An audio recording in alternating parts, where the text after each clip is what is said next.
Hello. I'm not late. You're late. Anyways. Hi, everybody. Hope you're having a good week so far. I am having a good week, and I wanted to play some Death Stranding today. So, we're going to play some. We're going to see how much further in we can get. Hi, Ice Demons! I'm a little behind because I was getting a delicious drink from Lou, so he was making me something special. Pink is lurking. Thank you for the lurk, Pink. Huh? You said getting a delicious drink from Lou, and I was like, you should phrase that better. Lou's telling me that I should have phrased that better, but it's too late for that now. Uh-oh. Well, we're getting this nightmare event, I guess. So, let's, Ice Demons, let's you and me, let's leave the private room. I'm sure everything is going to be fine.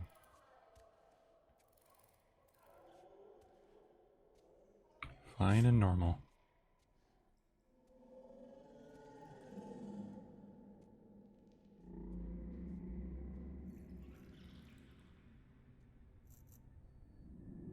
Dramatic tension.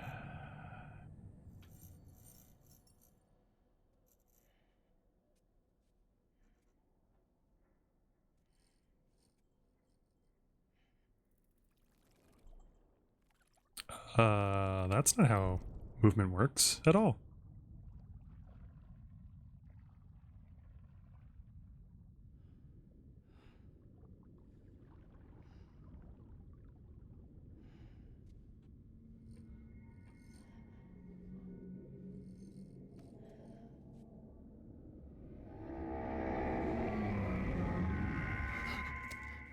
Oh, spooky.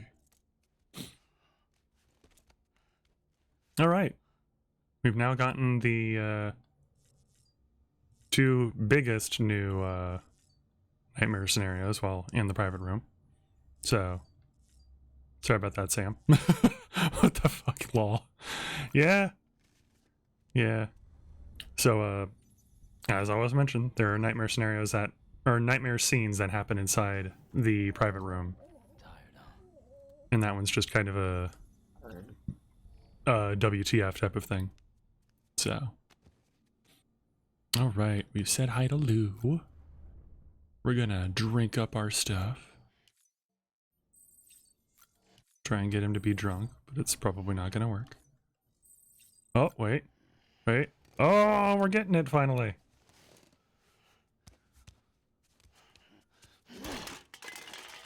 No more drinking.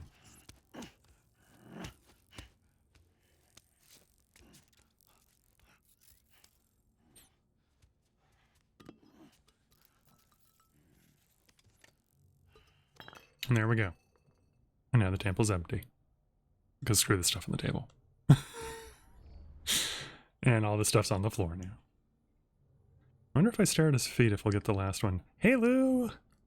Thank you for making me stuff. I don't think we're gonna get the foot one.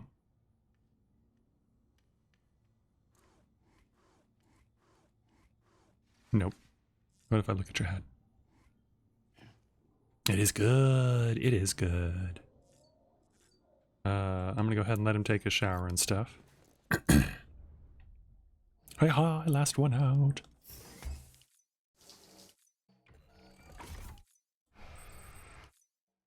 Alrighty. Let's let him go to the bathroom. And then we'll continue what we were doing. Which, if I remember correctly, we had gotten 2 out of the 3 onto the network for what Hartman wants us to get on there, but there's 1 left that we have to do.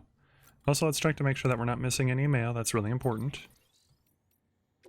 We did! Oh my god! For our last meal, only pizza will suffice! Oh my goodness! Peter, it's been too long! What's up, bud? My dear Mr. Sandbridges, once again it is I, Peter Englert, and once again I must implore you to fulfill an urgent request. I speak, of course, of pizza. Before you declare me unforgivably selfish, know that on this occasion I write you on behalf of my elderly father, who has been fiendishly out of sorts of late, and has even divulged to me his dreams of the beach. You can imagine how I felt upon hearing such dreadful news.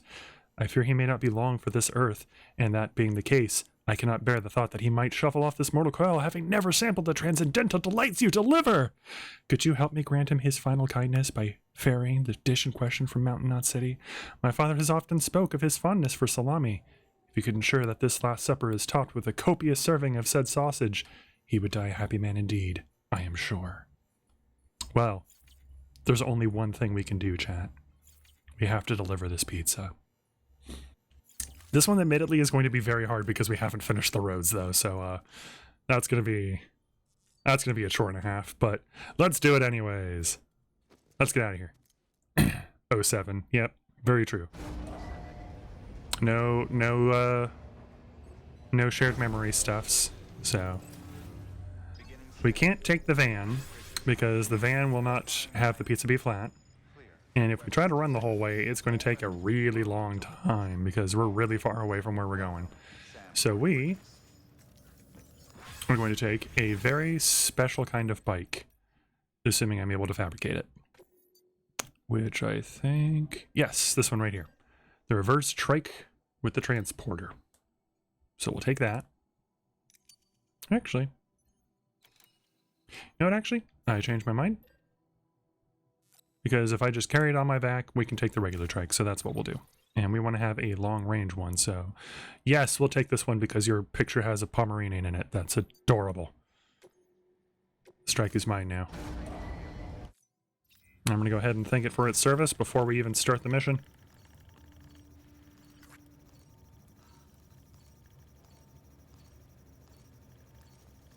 Thank you for your service, Smokey. Alright. And now we're going to come over here. We're going to go into our private locker. We're going to close all that stuff. I still have those things. I need to get rid of those. Let's see here. I don't need the oxygen mask, the sticky gun, or the 2 PCCs, but we're going to keep them. Just so that we've got things that will cause the thing to go onto our back. We're going to put this inside the private locker, as well as this guy that is attached to us is going to go on our back. And then let's see, Carl boots. Nah, we should be fine. All right, time to take on a delivery. We've got an order from me, and it is a fresh pizza delivery. Trying to figure out what would be the fastest way to get there.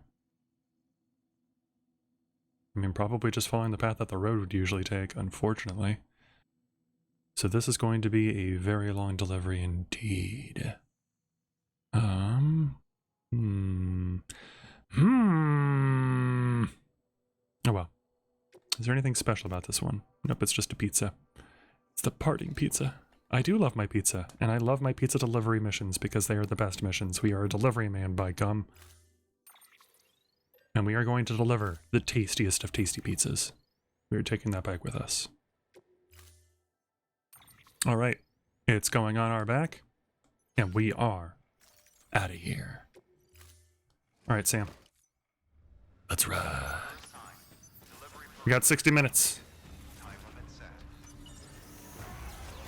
My goal is to deliver it within 10. I forgot that we had a tiny bit of road, so this will be a little bit nicer. But it's going to probably make us drop off somewhere that's not particularly fun, so we might abandon this road very quickly here.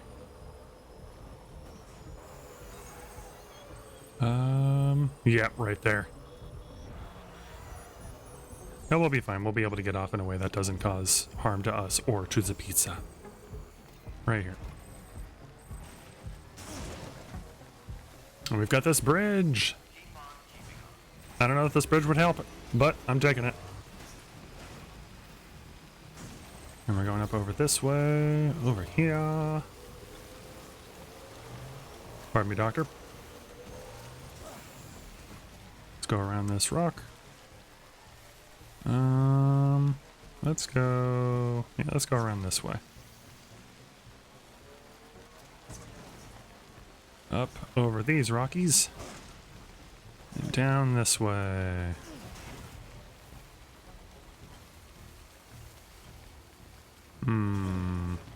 Don't know about that. No! Get up. Rotate. Rotate. Alright. How's your week so far, Ice Demons?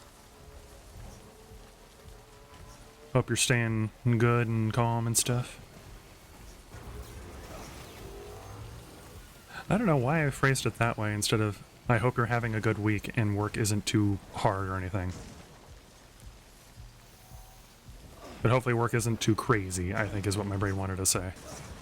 It's going good, good! Heck yeah. Same here, week hasn't been too absurd or anything yet, so...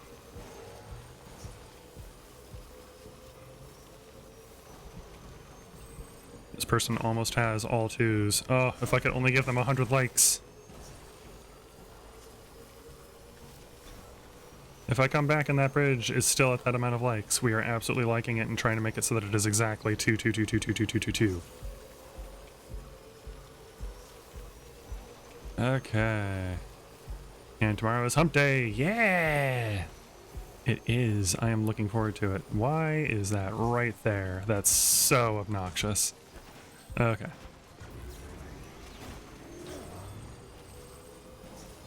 Let's see.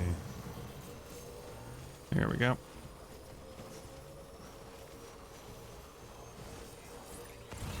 Yeah, there we go. There's our road.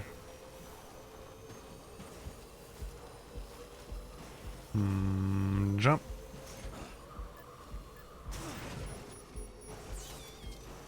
And we will continue this way.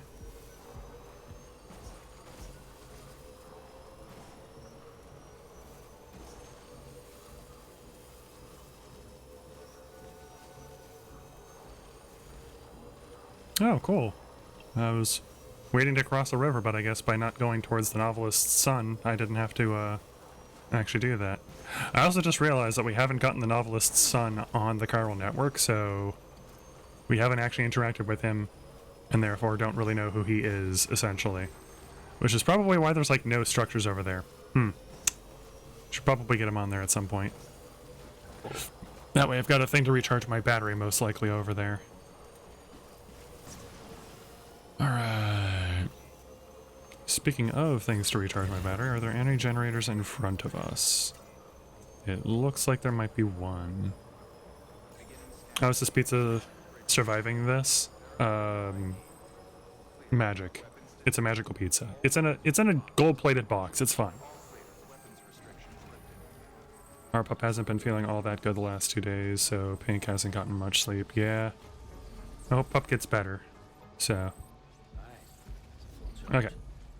We're good.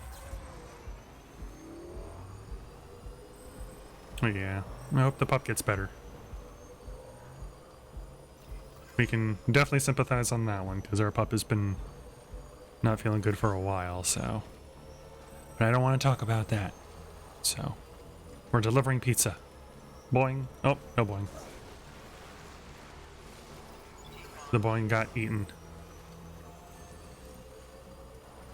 It's okay. Yeah, it's good. So.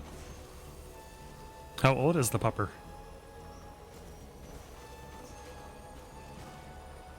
And what kind of pupper is it? You gotta give deeds, man. You gotta give us the deeds. Uh-oh. Uh-oh. The terrorists want my pizza. They don't. They want my life, but they can't have either. Alright, got a little bit of a charge there. No, not rocks. Get off the rocks. Get off the rocks. Go. Oh no.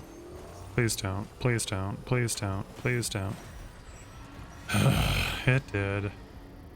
Yes, I know there are BT balloons here. I don't care.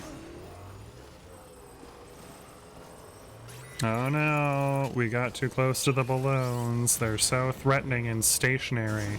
Whatever shall we do? Anyways. Look, another oxygen mask. That's nice.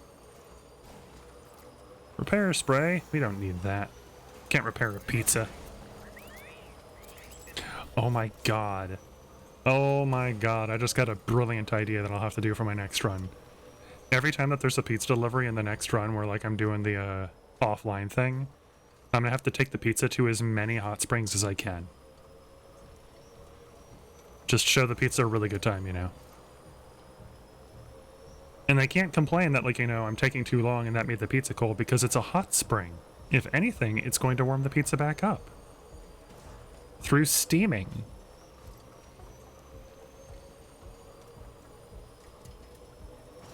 I do have a feeling that if I do that, it's going to give me, like, really bad grades and be like, you took, like, 59 minutes to deliver this thing. And it's like, yeah, and I had 60 minutes. It's like, yeah, we didn't think it would take you that long. And it's like, I don't know what you're talking about. Everything's fine.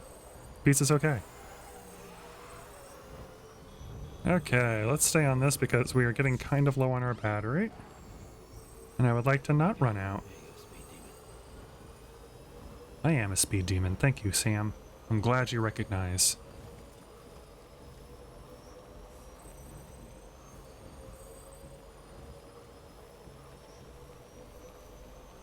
Okay, and we're gonna cheat a bit. Oh no, it's more BTs. Better watch out. Rather than looping around that way and going that way, we're gonna go this way because it's much more direct.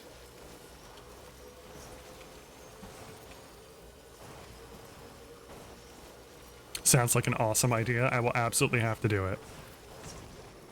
I might even try it for the last pizza mission because I'm pretty sure there's one more pizza mission after this one. Actually, I'm positive there's one more pizza mission after this one. So. No, no, not the bumps. Not the bumps. All the bumps. It's fine though. This pizza, indestructible. Uh-oh. Let's go this way so I don't spook those guys. Like, what's that guy doing? And it's like, shh, don't bother him. He's concentrating. Concentrating on what? Pizza. Yeah, there's a hot spring right over there that I could totally take the pizza to, but I'm far too busy. Plus, I really want to get to this generator before my battery runs out, so... I didn't know that there was going to be one, but I saw it, like, pop up on the horizon. It's like, oh my god, perfect. And stop. Okay. Oh my god, it's only a level 1. This is going to take forever. Go faster! Go faster! 1, 2, 3, 4... Go! Really wasn't that big of a boost. Okay. Peter! I have a pizza for you! And for your father! I was about to say you were almost out. Nah. Nah, I'm a professional. I would never run out of battery.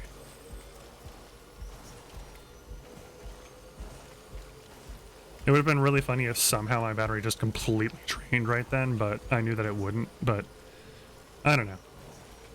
I'm setting it up for a later time when it will, I guess. Oh my god, we've almost made it. Before 10 minutes. And 10 seconds to spare. Delivery complete. Displaying performance evaluation. That's right. Okay, I'm going to participate in some of this drink that Lou made for me really quick. This beverage. So, I guess rather than just continue to avoid saying what it is, I could just talk about it. So, I don't know if I've ever mentioned on stream before, but I am not supposed to have caffeine. Because, stuff with my heart and so on and so forth, chemical imbalance, blah, blah, blah, blah, blah. Originally, my doctors told me that I should just limit my caffeine intake. And I tried that at the time, and it didn't really seem to work for making the problem go away. And that was back when I was like 24. So I basically haven't had caffeine for almost 10 years. And recently my brain's like, you know what? I want to try it again. I want to try having something with caffeine in it, because I have had like small, tiny little drinks with caffeine in them, like the mixed drink that I used to have, which I think I have talked about. Yeah. Oh yeah, I remember you talking about your heart.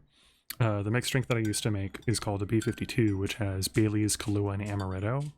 And Kahlua, unfortunately, has caffeine in it, but it's like a very small amount.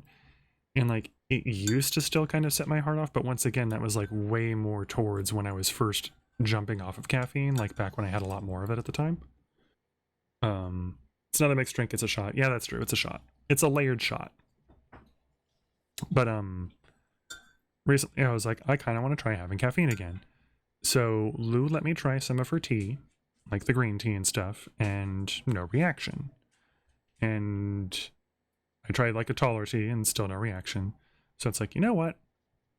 I'm still going to take it very slow, and I'm only going to have like a couple things, maybe like 1 or 2 a week. But I'm going to try having things with caffeine in them again and see like if I'm okay. And so far I've been okay.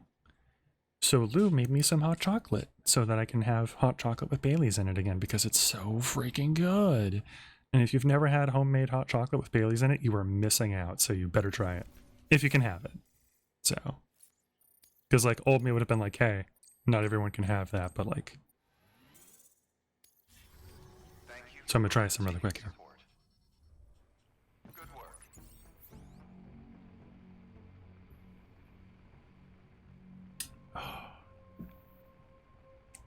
It is delicious, to answer your question. All right, Sam, enough standing around. Get back on that bike and get to your job. It is very good. Oh my god. And, whoa! I pressed the jump button. I wanted to see how high I could get. This does mean other things that I've been missing out on, I am going to start slowly partaking in again, and I'm very excited about it.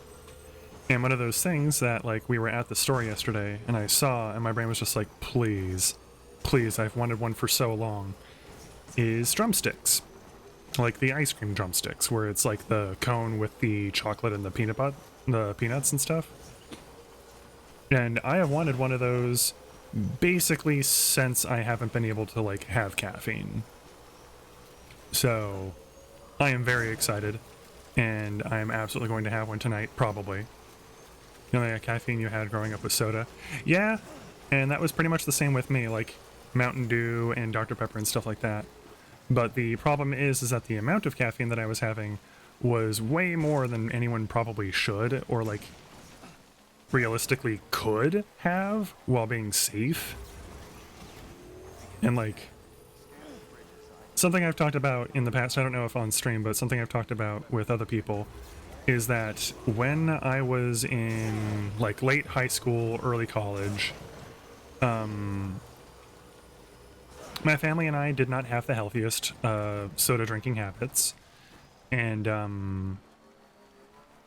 don't know if anyone or if everyone has Costco. I'm pretty sure that's like a nationwide thing, but they're basically a bulk buy store, and something you could buy in the past was like a plate, like a pallet of 36 canned sodas. And essentially, and this is going to sound really horrible, and it is, essentially, me, my mom, and my dad, because my sister had already moved out, would buy 3 of those at the beginning of the week. So 36 times 3, however much that is, that's a ton of soda. I think that's actually more than 100 soda. By the end of the week, all of it would be gone. And most of it went to me. And that's an absurd amount of soda to be drinking.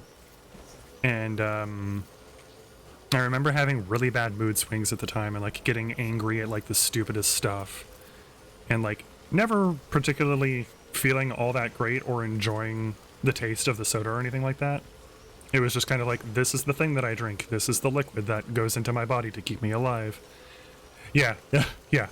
I know it's more than you drink. It's probably more than anybody else has ever drank as far as soda per week goes. And like, it absolutely was not healthy. And thankfully we stopped, and thankfully I stopped having that much soda long before like the caffeine thing really did start to become a problem. But like, I do think that that probably contributed to it a lot. And definitely not a good thing to be doing. So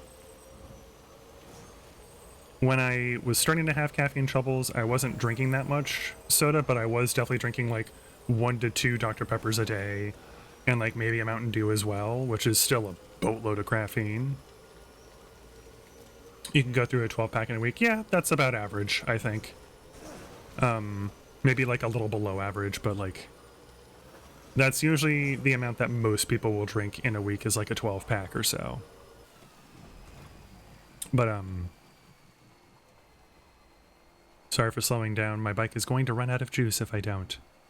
Oh, that's where I didn't stop. I didn't stop at the distribution center. I'm like, isn't there like supposed to be a generator somewhere nearby? There's one right here though, thank God. Okay. Your family would drink 3 or 4 a day depending. Yeah.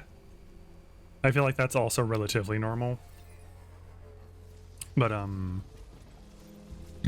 excuse me. Definitely started to slow down on the amount that I would drink, and was still having troubles, and the trouble essentially boiled down to I would be minding my own business, not doing anything stressful, not doing anything that would like cause anxiety, and not even really thinking about anything that would cause anxiety, and all of a sudden heart would start beating really hard and really fast, and like it hurt, and it was like, this isn't good, this feels weird, what's going on? And like I remember the first time it happened, I was just kind of like, that's really awkward, that's never happened before that I can think of.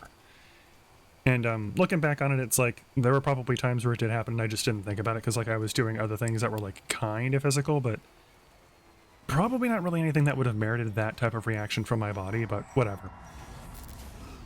It happened again a few days later. Mentioned it to my boss and was like, this is really weird, and he was like, well, has it happened before? And it's like, maybe once or twice.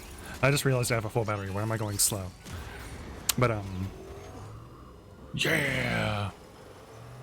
Withdrawal? No, not withdrawal, because I've never really had caffeine withdrawal symptoms. And like, even when I did quit cold turkey with my parents, like they had withdrawal symptoms and I was perfectly fine. And I was still having caffeine when this like really started to pick up and like be a problem.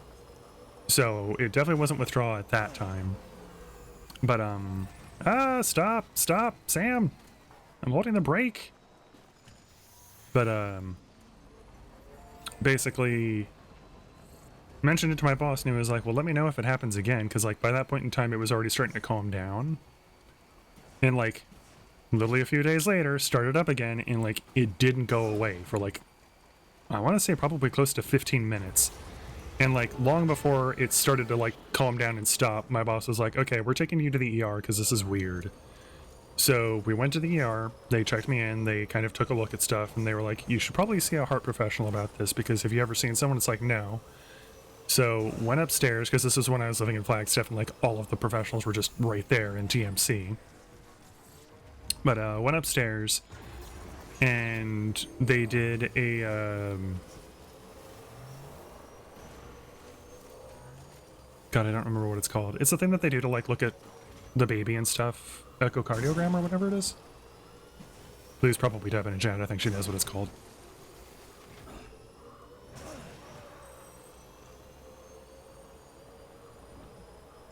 Didn't want to stop. Yeah, he didn't want to stop. He was like, I'm just going to keep drifting. It's like, Sam.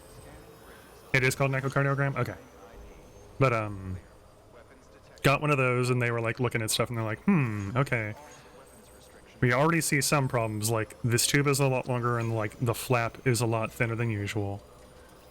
Let's make you do some workout stuff and let's do another one. So like they had me like walk on a treadmill for a whole bunch and like do a whole bunch of things, and they're like, okay, let's take another look. And they're like, yep, like this definitely looks like you might have Marfan's, which is an elongation disease where limbs and vital organs grow to be longer and thinner than usual, which does definitely make sense. I have ridiculously long arms, and my lungs were longer than they were supposed to be.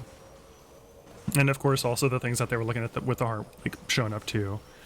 And they're like, okay, well, that's a definite possibility that you have this, and like it could be like life-threatening and like it could kill you pretty quickly.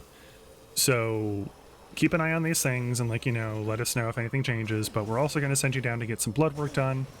Sent me down to do blood work, and then that's when they were like, yeah, so you've got this elevated thing of this, and like, you know, that's usually created like when you have caffeine. Do you drink a lot of caffeine? And they're like, okay, so it sounds like you don't drink as much as you should be to like be getting this type of reaction, so try limiting the amount of caffeine you have and see if that fixes it. And like tried limiting it and noticed that basically the day after I would have whatever I was having with caffeine and like limiting quote unquote my caffeine intake, my heart would have a reaction like what was happening, where it's like it would beat really fast, I'd be short on breath, and like it would kind of hurt. And oh, bummer. Oh well, whatever. But that was the bridge that had the 22222 that we were going to try and do. But essentially it was just like, okay, well let's try, instead of limiting my caffeine, cutting it out completely. And I did, and for the most part, those types of like heart palpitations and like scary moments where my heart would start beating faster completely stopped. And it's like, okay, well, I think we have our answer. I can't have caffeine. And that is essentially what I decided on, and like what I've been doing for the past way too long. And it sucks. I'm not gonna lie, it sucks. But at the same time, it's been a thing where it's like, I don't want to risk it. And I probably shouldn't have when I did. Oh no, I went too deep. I'm sorry, Sam. We're fine. Everything's fine. See? We're perfectly fine. I didn't go too deep. Thank you for your services, Bike. I'm sorry for being dumb. And for crossing where it was very clearly red. Jesus, I should have scanned ahead of time.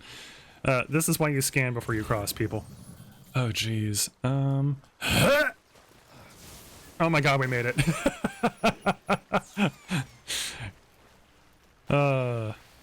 But I probably should have talked to a doctor before trying, and I think Lou probably even mentioned, yeah, I lost the bike. Its services have been well appreciated, but it is gone forever. There is no recovering that bike now. And I think that's actually like, there literally is no recovering the bike. It's just gone forever now. But I think Lou might have even like suggested that I talk to a doctor or something like that beforehand, and I just refused because I'm dumb.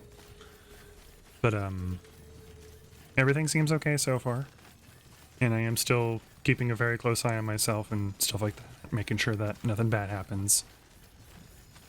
And so far so good. So, but definitely if you have like a health condition like that, don't do what I did. You should definitely talk to a doctor. I'm telling you to see a doctor about this for the last 4 years. Yeah, you have. So, I am taking it easy. I've been taking it way easier this year than I have any previous year of the last 4 years. Not only because my job is different and I'm less stressed out than I ever have been, or at least than I have been for the last 8.5 years, but also just no driving around to like get to work or anything like that, which is a humongous amount of stress relief, because ugh. I don't know how I used to drive to work every day, but like, God, it sucked. I don't know where I was going, but my next mission is over this way. Wait. Put me down. I have to check my mail. I better get it, thank you. Hey, there's a new ranked mission. Who gives a crap? Mail! Peter! On behalf of the dead, I give you my undying thanks. My dear Mr. Bridges, you cannot possibly know how perfect your timing proved to be. At the very moment your pizza arrived, my dear father had all but set out on his final journey to the great beyond, which is why I was unable to thank you, you understand. But you will surely find comfort in the wonder you delivered, or your delivery wrought. Before he breathed his last, Daddy Dearest took his first bite of pizza, the remainder of which I later consumed out of respect. He proclaimed it divine, the nectar of the gods themselves, and when he finally passed, his smile was sublime. May I say on behalf of us both that whoever prepared it is a wizard of the culinary arts. You have, as ever, my undying thanks. You're welcome, Peter Englert. I hope your dad got burned properly and stuff. Anyways, that's morbid. Let's not think about that anymore. Onwards to other missions over this way. Make sure you take it easy. Yeah, I hear you. Yeah. Message to all you young folks that may be watching this someday, or even now if you're lurking and stuff. Don't put yourself in a situation where you're going to be stressed out for work. If you're able to, definitely try to get something that you enjoy, or like something that isn't torturous. Because, oof. I didn't even realize how much I was torturing myself, and now that I'm not doing it, oh boy, is it a humongous relief. We're gonna try and jump off on the roof because I'm crazy. And got it. Don't fall off, don't fall off, don't fall off, don't fall off. Hey, we're good. Okay. And now we just jump and float down like so.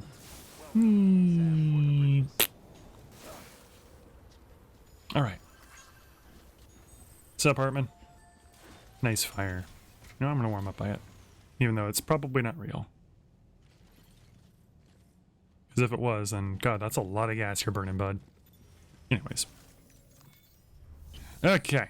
Let's take that standard order. Wait, standard order? Huh? Oh, right. The next order is actually from the people out over that way. Okay, well, actually, in that case, then, I'm going to drop off a whole bunch of stuff I don't need. Prevalicker. Wait, what am I wearing? Oh, I'm wearing a speed skeleton. Let's see, this one is 4%. That one is 1%. So we're going to do that. There we go. Don't need that, don't need that, don't need that. Get out of here. Okay. Anyways. Onwards to glory. Yeah. Oh, Lou liked that. And Lou's going crazy. All right.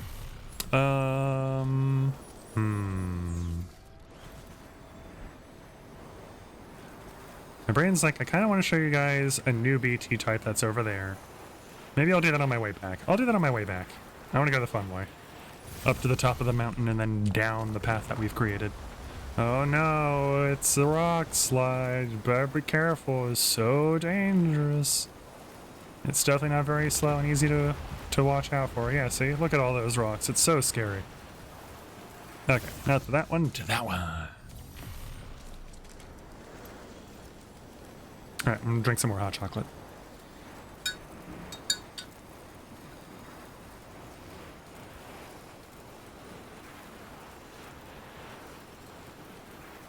Oh, so good. Alright, into that one.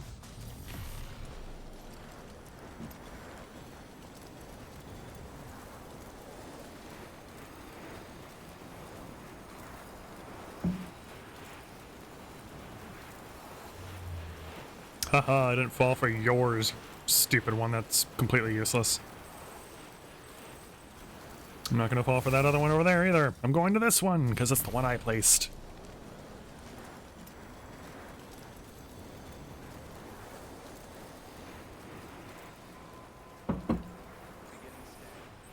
Haha. Boop. Boing.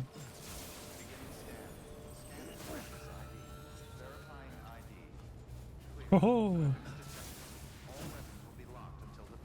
release on me, gang. I'm just gonna leave this here and litter. It's terrible.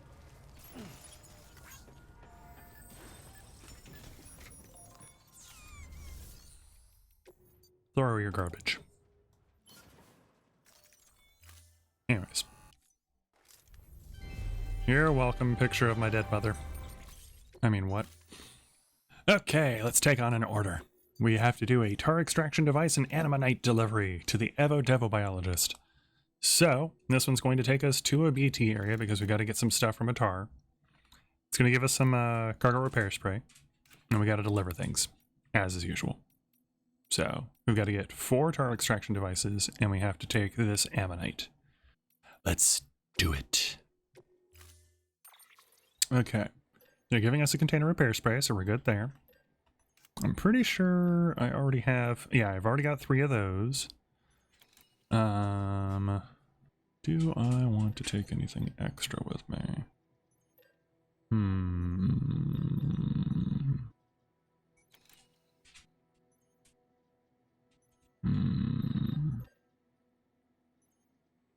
I feel like this is a bad idea. I'm not going to do it, so I'm going to take this instead. Haha, bait. Anyways. We've got grenades. We should be fine there. And I think that should be good enough for us here. So we'll go ahead and we'll carry that on our back. And we'll carry that on our back too.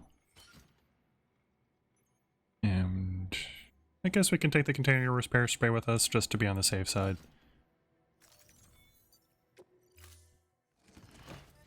Haha. Sam is ready to go. For your contribution. My brain's like, on one hand, I could also take, you know what, yeah. Because the biologist is also in a snow area. So once we're done getting everything, we are going to have to walk through some snow. So let's go ahead and grab this. And we'll carry it on our back for now, but we'll switch into it relatively soon so that we're not carrying the giant thing on our back. Because that is very unwieldy and huge.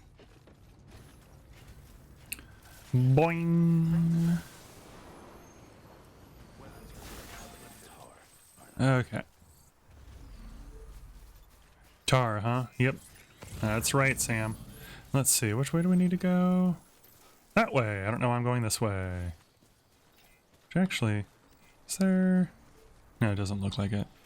Oh well. Sometimes there are zip lines up over that way, and you can access them from the one that I placed. But it does not look like there are any this time. So I did not get lucky with my server placement.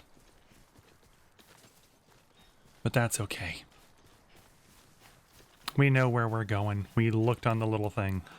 Oh, I don't know, I'm holding my breath. We looked on that thing. There we go.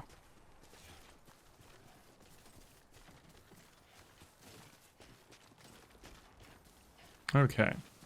And actually, since we're already in the snow, let's see, that's the level 3 one. There we go, that's the one that I want. Pop.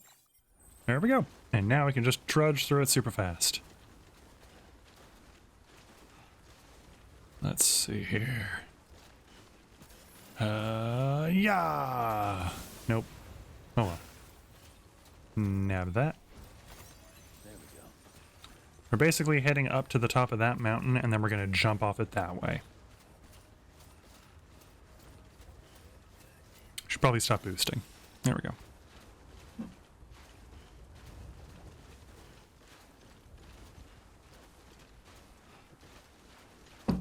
Just drinking some more hot chocolate, sorry. Nice. It is nice. I really do like that they added this in so that you don't have to like deal with the snow and then just learn to hate it. Because I do remember the first time I got to the snow, I was like trudging my way on my way to the roboticist who gives you the all-terrain skeleton. And I was just like, oh god, this is going to be the next like rest of the game. Because like I had already kind of looked up zipline network stuff and saw that a lot of people had set up zipline networks for the snow region. And I was like, this must be why they do it. Because there's no roads that lead up to all of these places, and you have to trudge through this crap, and it's such a pain in the butt, so just set up the zip lines instead. And it's like, yeah, that too, absolutely.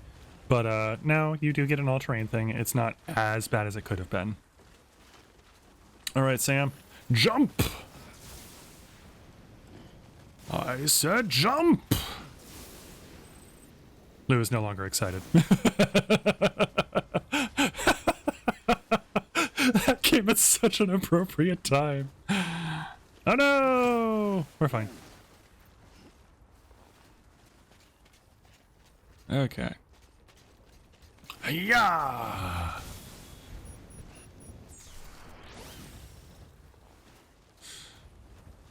Just like Lou does not enjoy the idea of jumping off of mountains. I have terrible news for you, Lou. You're strapped to my stomach, and if I decide to jump off of mountains, you kind of just have to come with me. But it's fine. I've got a jetpack backpack. It's a very slow descent jetpack rather than a lift off and fly around jetpack, but hey, it could be worse. I could only have the level 2 and be doing this. Or the level 1, in which case we would be absolutely screwed and my legs would be shattered. Alright. So right down there is absolutely nothing terrifying. Definitely no PTs. No cause for going slow or anything.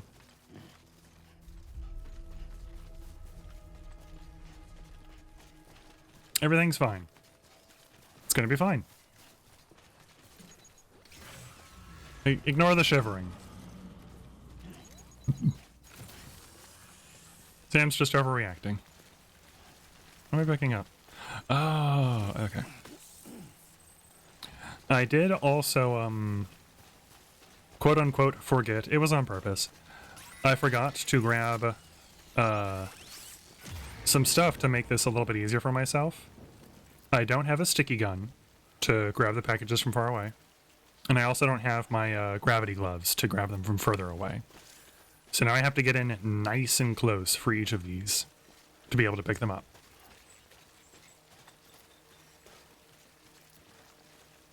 I find it interesting that there's snow all around you, but then there's a green patch of green grass. Yeah. Yeah. It is kind of weird. Okay. So, we've got BTs in this area. First while in a while that they've kind of forced us to come into an area where the BTs are in order to do something. And you'll notice that one that looks like it's really close, but it's not. It's just huge. So, I think we might have... I don't remember if we did actually run into one, or if I was just talking about it, and then it ended up not showing up.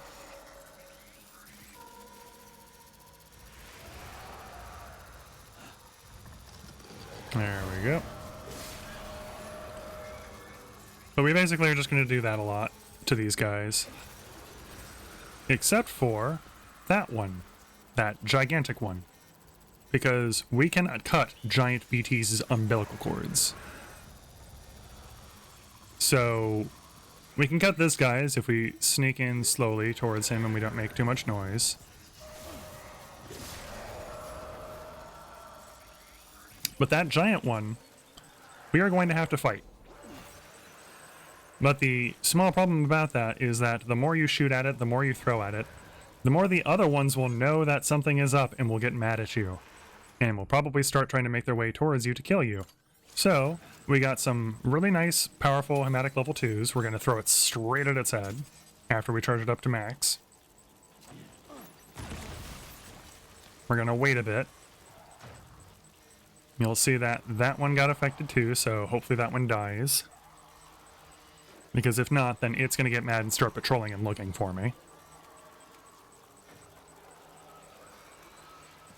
And that one over there is upset and patrolling for me because we're seeing those hand splashes.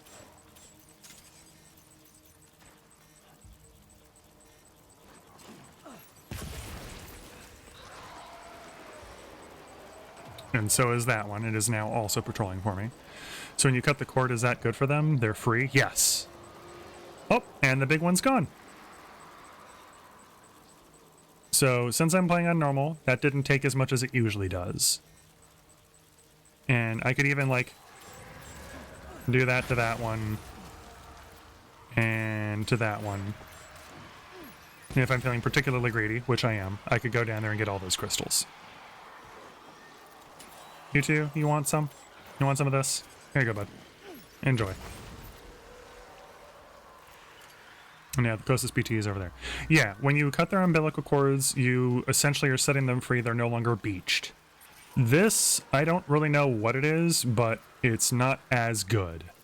And it's not a good thing to do. You don't want to encounter BTs, fight them, and be like, oh, I'm going to kill all the BTs with my blood and stuff like that. Because the more of them you do that to, the more you're going to get a special type of BT that I'm going to go and show you after we're done here. Like with this mission and stuff. Because, that BT... you don't have as many options on how to kill. And in most situations, you literally just can't kill. Especially if they're a big one. And I believe it is possible for, like, those gigantic ones to turn into this special type of BT that we're going to go check out. And if it does, so it makes the big ones. The big ones are essentially the bosses. So if I got caught by that big one, I would just immediately go into a boss fight. Whereas if I get caught by these small ones, they drag me off to where a big one is located, and then I'm in a boss fight. Nab that. Thank you. I just realized I haven't scanned the area to see where all my packages are. Okay, I think there's one in there. Yeah, one there, one over there, and I think like one over there. There it is. Okay. So I need to get this one in here. I need to get that one over there. And you'll see there was that small one, that baby. We are going to just go ahead and, no, I'm kidding. We're going to cut the umbilical cords because the other reason why I think this is the good way versus chucking grenades at them is you'll see in a moment here, once it gets all the way to the top, I should get a like from a BT. There we go. 1 like received from BT. So I'm pretty sure doing this means that they are free, which is why they give you the likes. And you may have noticed for a moment there, as I was kind of walking towards these guys, if it'll show up again. I know you're there. You can't hide. I don't know why you are. There it is. There's another giant one. So this place has multiple giant ones. But as I was saying earlier, I'm not positive if it's possible for the big giant ones to turn into the special kind that I'm going to show you guys later. But if it is, I literally don't know how you could beat them. Like, I don't think it's possible. And if that's the case, that's incredibly dangerous, and you should avoid that at all costs. Which is why I just avoid BTs. Like the plague, because they are the plague, basically. Okay. We've got a fat one over there, as well as a regular skinny one, so we're going to slowly make our way up behind this fat guy.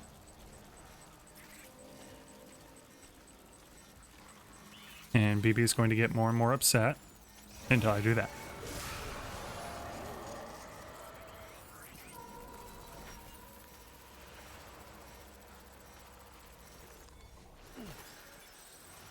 We're going to make our way this way.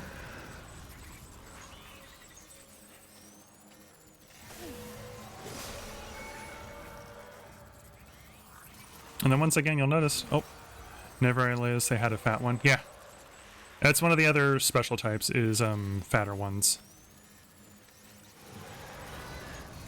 And those ones, essentially the only difference between these regular ones is if you're attacking them, they take more damage / hits to make them go away.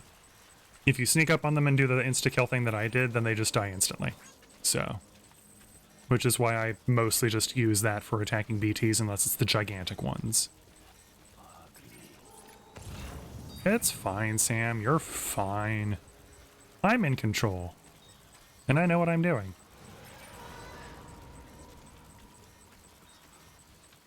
Yes, I did purposely make this harder on you by not bringing the tools that I usually would to make this super duper easy. But it's okay. You don't gotta worry about it.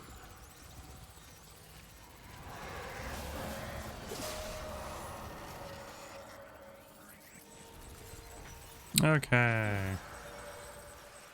And I don't know that I'm feeling greedy enough to attack the other big one. You know what I am.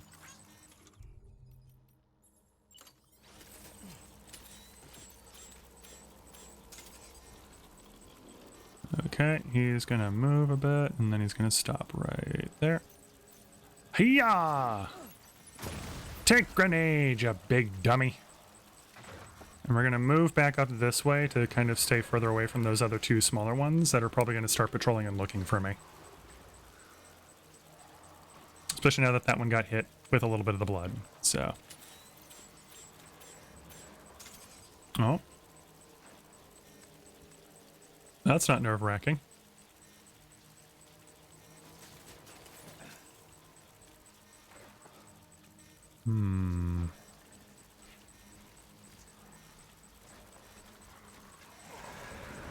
Where'd you go, big guy? There you are.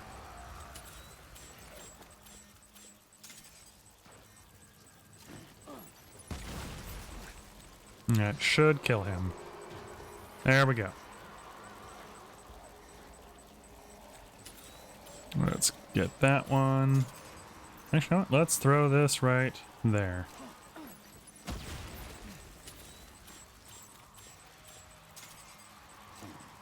Did I get both of those guys? It did. Is it going to kill the fat one, though? Nope. Okay, well, this is why we brought the gun.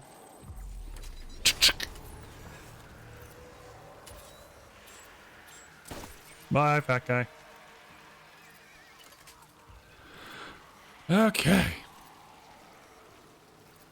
And with that, we should basically be good. Yoink.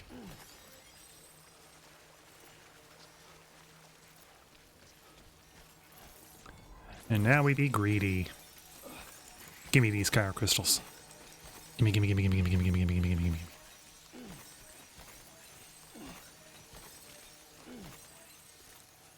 Okay, and then up over here. And around over here. Uh-oh, we're getting too close. Where's the other kyro crystal?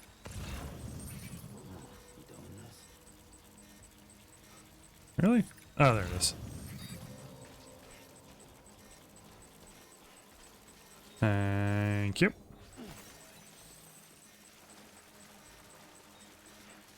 And we just kind of keep an eye on the herder deck where Lou is pointing it.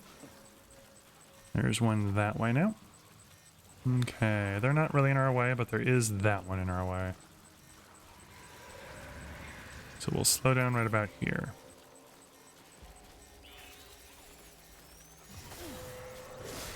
Yeah, once again, you'll notice that I'm not really holding my breath, even as I'm getting close to them, unless, like, I notice that they're actively looking straight at me as I'm walking towards them.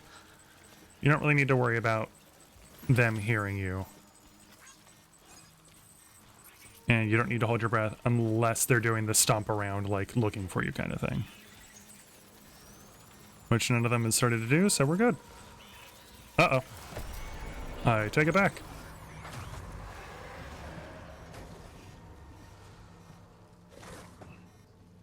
That was not intentional. I will fess up on that one. That was just an honest mistake. Okay, let's backtrack a bit. Let's go this way. And let's him breathe. Okay, let's go this way. This way is the way that I actually wanted to go anyways. Definitely doesn't have another BT in front of it, does it?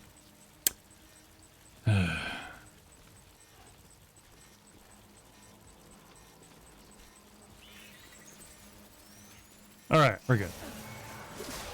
Get out of here. Thank you. There really another one? Oh my god, why? Did you guys get out of my way? Jesus.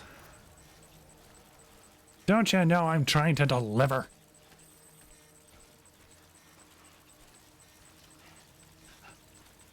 Really? Nothing about phrasing on that one, Lou? I think Lou might be busy.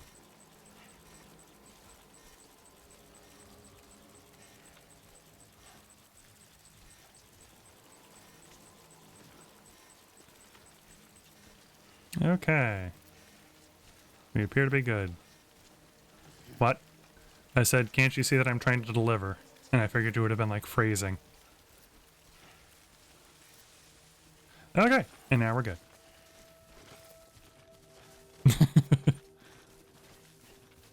Are you doing the face because I just did it myself, or what? Okay, and then evobiologist is right up there. Okay. What I said. Yep, okay. That's what I figured. Did it to myself. You didn't need to say anything. Hey, Lou is happy. Good for you, Lou. I'm happy if you're happy. Antique art for the engineer? Absolutely not. That's way too far away. Actually, before we get too much further, this is going to have a little bit less effect because it's snowing. How do I... There we go. Thank you. But we're still going to do it. You're going to notice that I'm using a lot more of this to repair this stuff than last time. Because once again, since it's snowing, the effectiveness gets kind of decreased. But we're fine.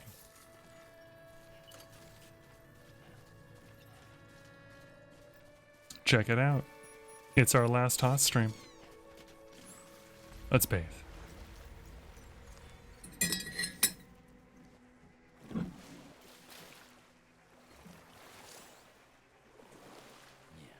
Enjoy it while you can, Sam.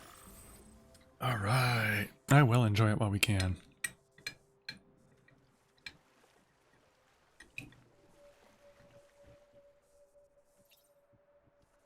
Ba-ban, ba-ban, ban, ban.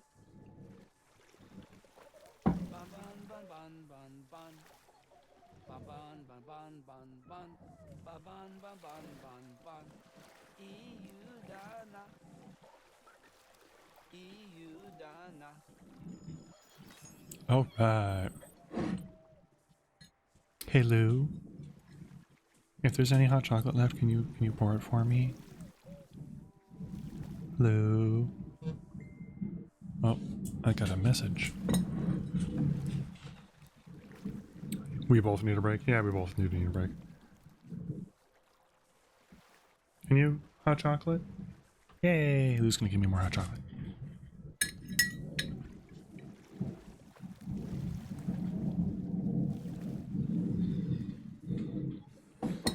Okay. Let's go ahead and go. We needed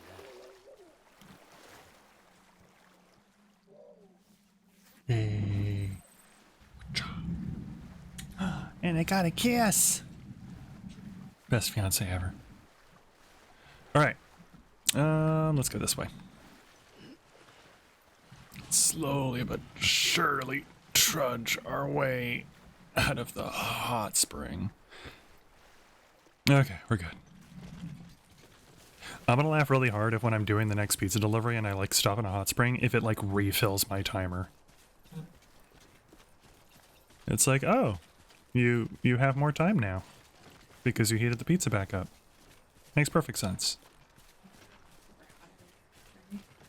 Huh? It's not super hot anymore for me. It's okay. Can you bring me the Baileys too? Thank you. And since I'm a terrible person, I am putting booze in my drink. Drunk screen, Shannon. I'm not gonna get drunk. Drunk screen. I'm definitely not gonna get drunk. I'd have to have way too much Baileys to get drunk. Like, so much that it would be way too sweet, and I wouldn't like it anymore. Also, who is blowing up my phone? I just got like 4 messages in a row.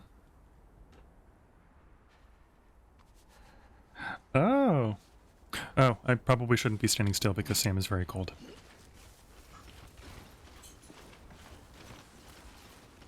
Sorry, person that is messaging me, I will have to get back to you later. I am streaming!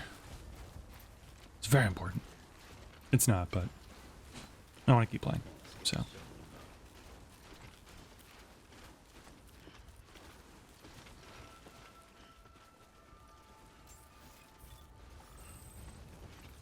Beginning scan. Scanning bridges ID. Fragile Express ID verified. Hey, that's me. I'm not Fragile Express, but it's talking about me. Alright. Evo Devo Biologist, get on this network.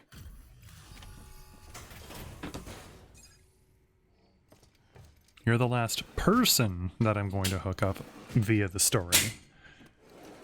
You're definitely not the last link that we make, but you're the last person that we link up.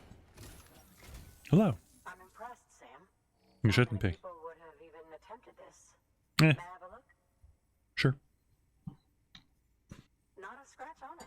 And the tar inside is safe and secure. You do not disappoint, my friend. That's my job. Let's see if she was telling the truth about it, not a scratch on it.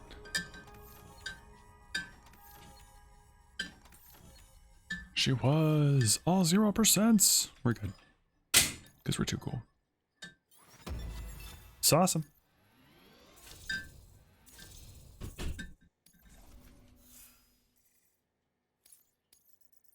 All right. Now, connect me to the chiral network. Yes, before ma'am. my studies will truly begin. Indeed.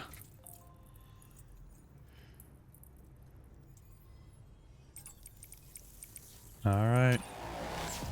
Getting close to the end.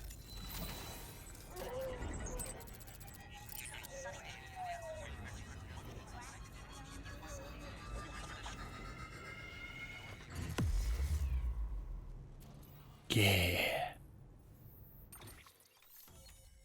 All right. New strand established.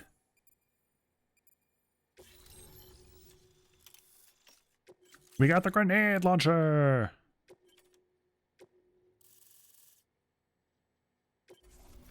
Okay. Thank you. It goes without saying, but I am convinced that the tar is related to the BTs and the Death Stranding. After all, both it and Timefall are the defining features of the post-Stranding ecosystem. Sudden environmental changes such as these invariably lead to the extinction of organisms that fail to adapt. Those that do adapt do so by virtue of enhancers, the regions of DNA that grant successful organisms their advantages. These genetic factors are the key to evolution. But there are genes which have the opposite effect, those which disadvantage organisms. Extinction factors, as they have been called. These are the seeds of advancement and obsolescence. Such factors may lie dormant within us all, a choice waiting to be made. For every being since the advent of life itself. If so, then ancient proof may hide deep within the tar. Evidence of these genetic decisions that may aid us in navigating our current crossroads. In any event, thanks to you, I can now study the composition of the tar in greater detail. I'll make sure to share any interesting results with you later. Well done, Sam. You furthered our research into the Death Stranding in ways you cannot imagine. Thank you again for bringing me Mama's body, as well as that ammonite. Speaking of which, my analysis of its umbilical cord is proceeding apace. I've been comparing the data against some of our restored archives. Anyway, would you mind returning to my lab? Preparations are finally complete for the chiral relay integration. If you could collect the necessary materials for the restoration work and bring them here, I would be most grateful. You got it, buddy. All right. So now we make our way back to him. Please access delivery terminal for further information. New order. Okay. No orders for me, just standard orders, so no thank you. All right. We're going to go up this way. And then we're going to cut over that way. Because, this is one of the other ways that you can get back towards the other people that we were at before. And, it will also take us through a BT territory with a very special type of BT that I'm pretty sure is guaranteed to spawn there. And it's one we haven't seen yet, and it can be very terrifying if you don't know what to do against it, so... Yeah, actually, you know what? Probably a bad idea to save here, because I'm pretty sure if I reload, I just immediately go into the seam, but... Because we're on the so. I'm going to save before I get over towards it, because I'm going to showcase usual ways to fight it that people will try, that do not work, and the way that I try to fight it, which does work. Which is why I keep mentioning that if it turns into a big one, you're kind of screwed.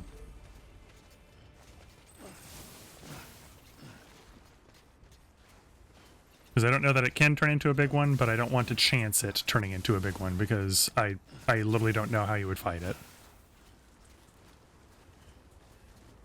Okay. Oh.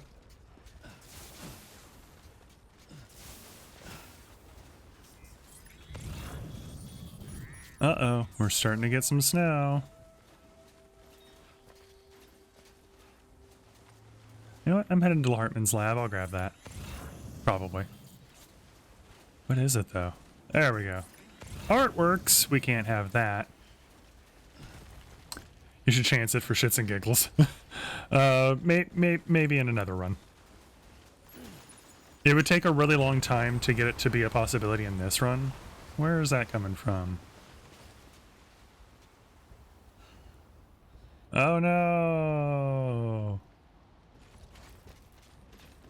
I was like, if it's nearby, I guess this could actually be dangerous because I didn't know that rock slides could happen in this area, but like...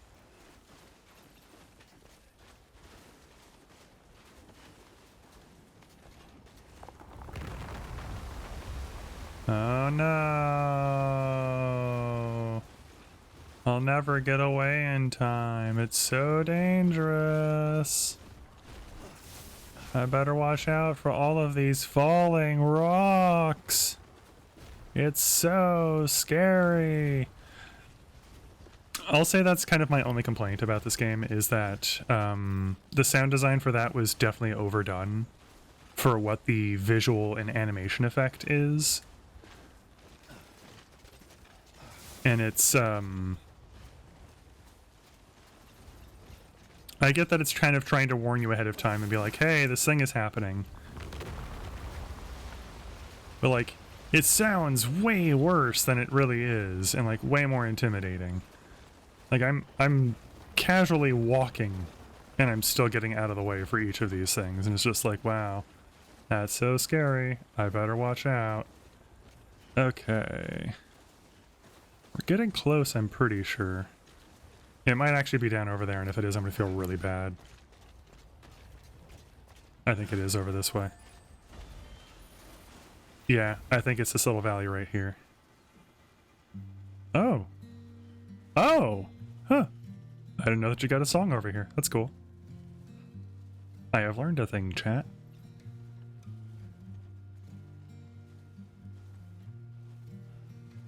We're still not gonna get a BT warning? Are you serious? I'm pretty sure it's in this valley. This rock formation is ridiculously familiar.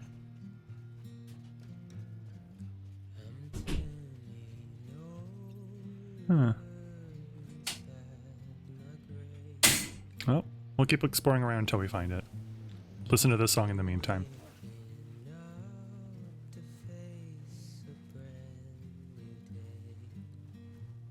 It's like I find out that the song makes it so that it despawns. It's like literally supposed to be right here or something.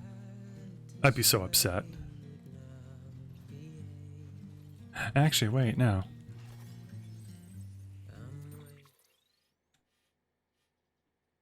Let's see. Yeah, I'm way off. I don't know what I'm thinking. Let's see. Yeah, we want to head roughly east, northeast, essentially, but like way more east than north. There we go.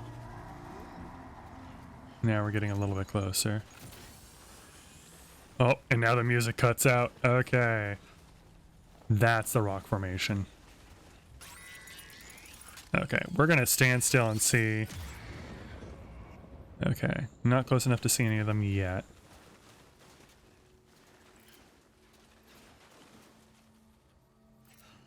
And usually I know that there's one guaranteed spawn over here. I don't know if there's going to be multiple for me, because I definitely have not been killing a lot of BTs on this run.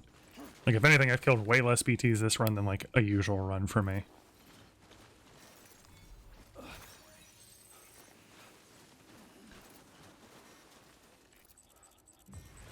Okay, there's a normal one. You are not who we are here for, friend.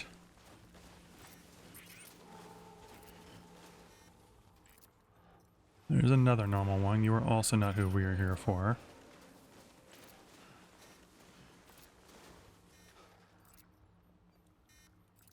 Really? This area is much less... Oh. Oh, you're cheating. You're like in the ground. What a cheater!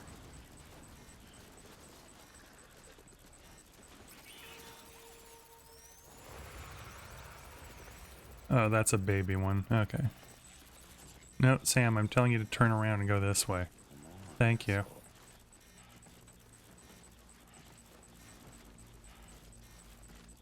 Yeah, I know this sucks, Sam. I'm sorry. I can't resist showing things to people to teach. Because this particular BT will show up a lot if you decide that you're going to fight lots of BTs and you use blood weapons on them. They will show up in this area, in some other areas regardless. But, the more BTs you fight and the more BTs you kill using blood weapons, the more this type of BT will show up. And it's dangerous, because in case it's not obvious from the fact that I'm kind of alluding to the fact that, like, I don't know how you would beat it, it's immune to blood weapons. You cannot kill it using your blood. So, if it turns into one of the giant ones, I'm pretty sure it's just immortal, and you can't beat it. Am I still not in the right area? Or is that... Yeah, that's Hartman's lab. No, it's supposed to be, like, right over here. Where the hell is it?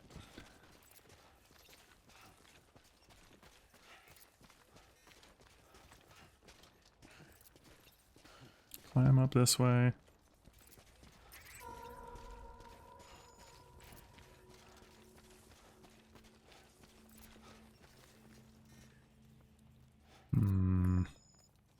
This is dumb.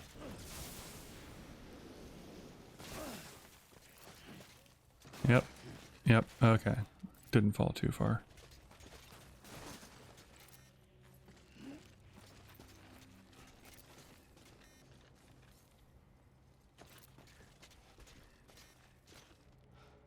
Like, legitimately starting to get upset because it's like, it's always here, and I've always done my best to avoid killing BTs with blood weapons.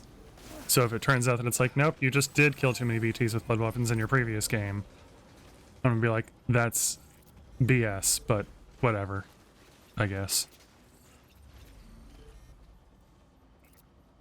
Come on.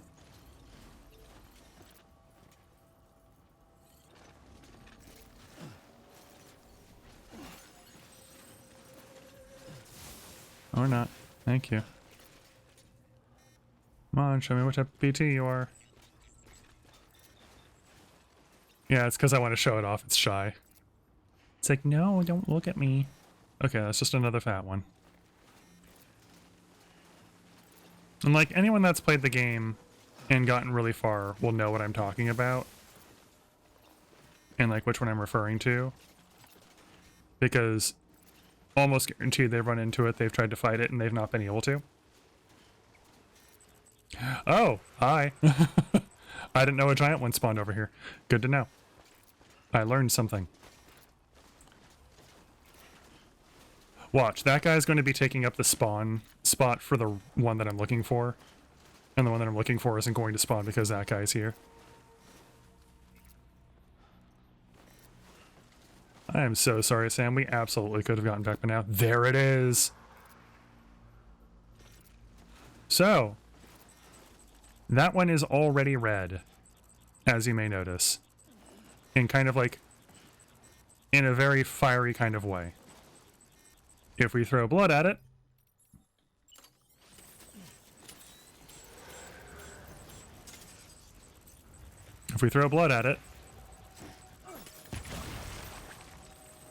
you'll notice that it is not making any noise, it is not screeching, it is not even writhing.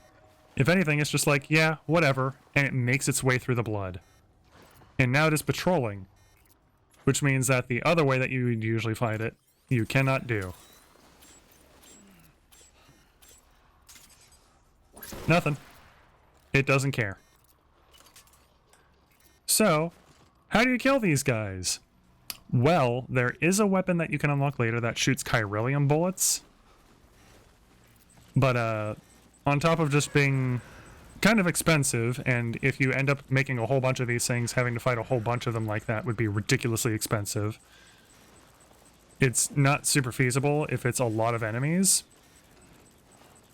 The other way that you can fight them is, as long as they are small like this, and they're not patrolling for you, which... Are you patrolling? I think he might not be patrolling anymore. But if it's not patrolling, and you sneak up behind it, and you get close enough, you can cut its umbilical cord.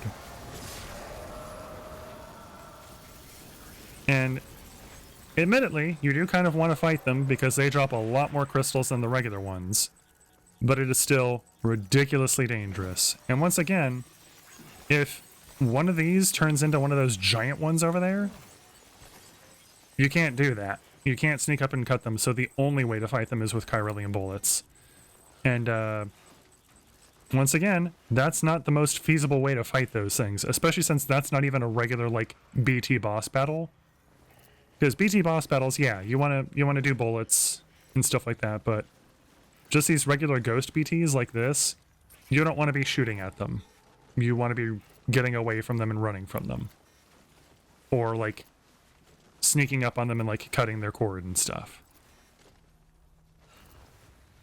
God, I didn't know that there were so many giant ones over here. This is cool. Is there another one in front of me? There is another one in front of me, and there's a whole bunch of small ones. I am so sorry, Sam. I have gotten you into the thick of this. Sam's just like, this sure is my lot in life, and it's like, I'm so sorry. I'm sorry I'm being a terrible player and I'm showing things off rather than being safe. Actually, you know what I just realized? Yeah, this is a terrible idea, but I'm doing it. Guess what I can do? Or not, because it's way too far away. I'm sorry, Sam. Idea abandoned immediately.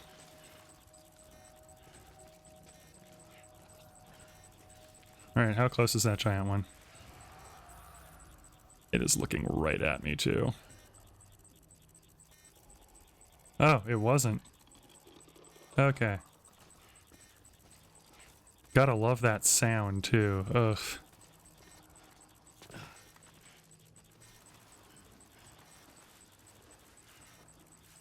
Alright, Sam, don't worry. Oh no! A ladder has started to deteriorate! Whatever shall I do? Wait. Really?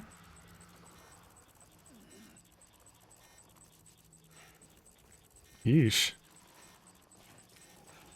Note to self, this is the Valley of Giant Ones, apparently. Giant ones that I've never noticed before. But admittedly, at the same time, I usually just zipline straight past all these guys. Because snow. Okay. Are we close enough now? No. Pain in the butt. I'm pretty sure if I get close enough, it's going to be blocked by something. Oh, and my gloves are ruined. Oh, maybe. Yep, obstacle detected. Oh well, whatever. Let's stand up. Let's jump. There is one in front of us, of course. Is that a baby? That's a baby. Okay, we'll be fine. Or is that a baby? That is not a baby. That's just one that's clipped into the ground because it's a jerk.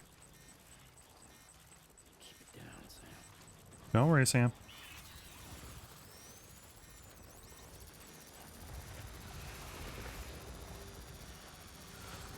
Come on! That was unfair.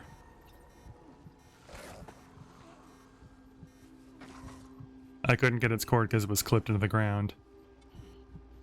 But you know, I guess when I say clipped into the ground, it is a ghost, so it's kind of allowed to do whatever it wants.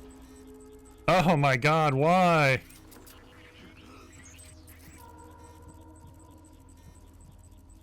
Sorry, Sam.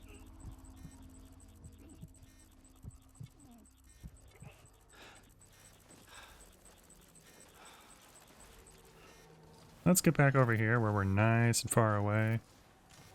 And let's drink some liquid for you. There. Much better.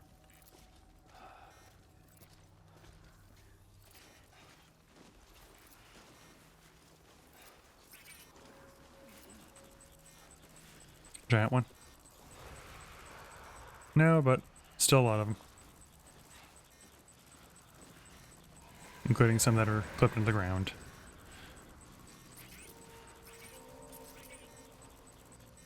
I am so sorry, baby. You literally can't decide which way to point because there are just so many of them.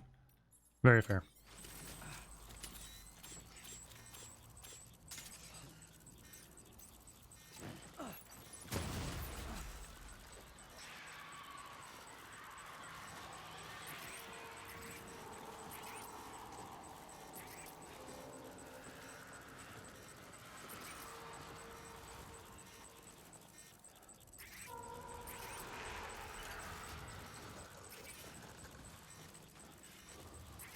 BB is definitely not having a good time right now. Also, sorry that I keep calling you BB Lou. Come on. Thank you, Sam.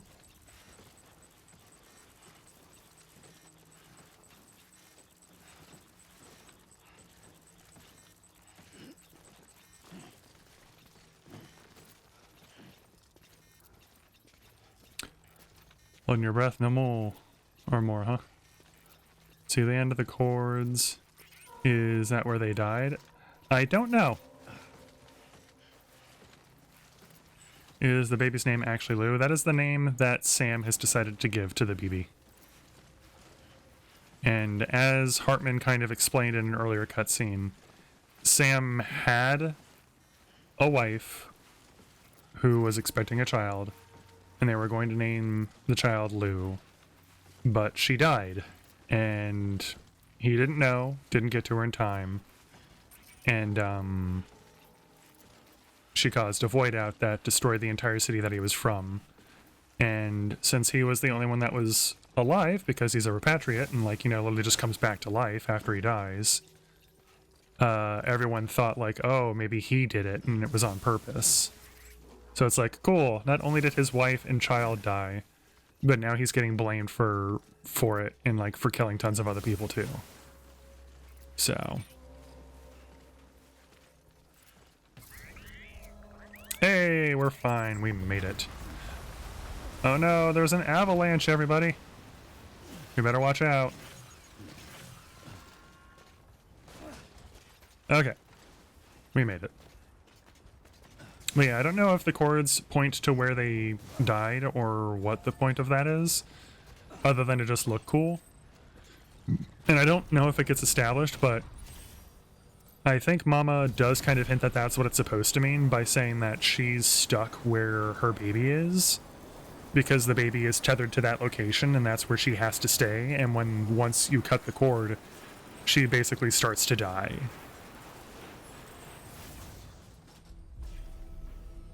Yeah, it's part of what Dead Man brings up and starts talking about. And why Sam starts getting, like, so upset and defensive about it is it's like, would you shut up? And it's like, yeah, he doesn't want to remember that for really obvious and good reasons. So maybe drop it, dude.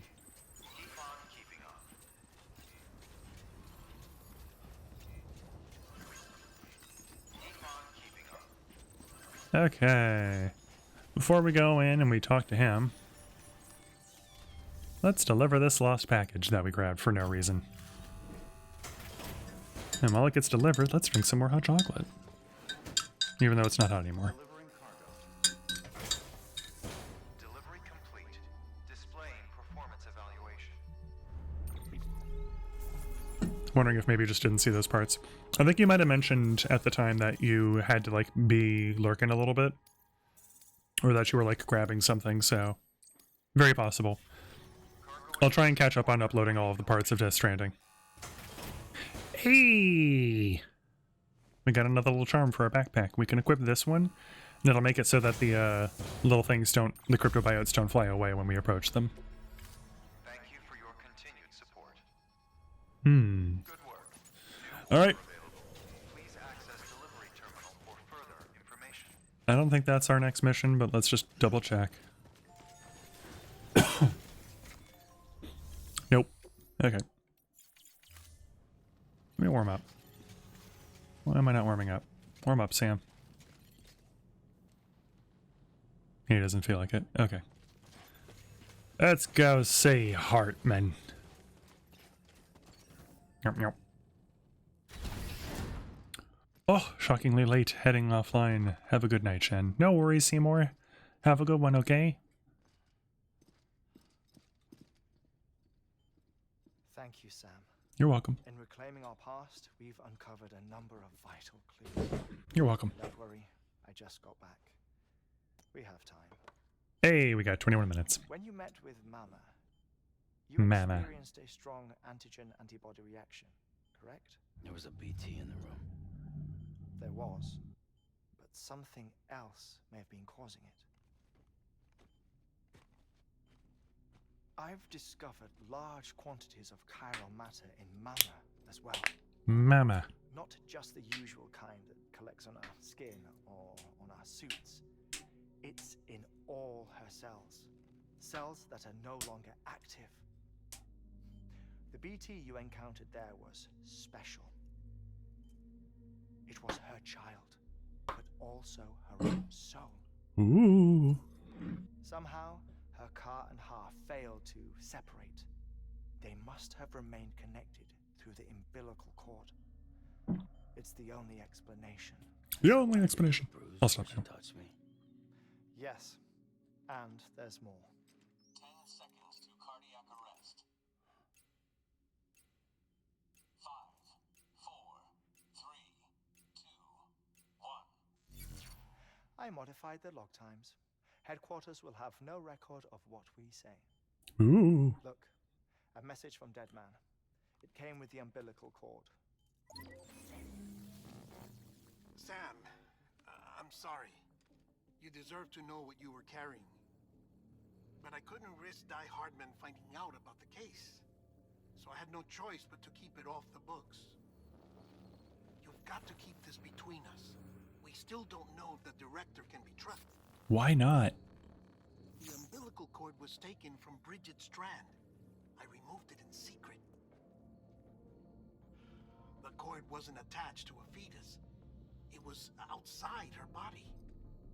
She asked me to take care of it. Said it was the key to unlocking the Death Stranding. Why would we want to unlock one of those? That I never tell the director. The cord shows no sign of decomposition or necrotization. Almost as if it's frozen in time. I thought Hartman might be able to make sense of it. So I had it hidden with your cargo at Mountain Knot City.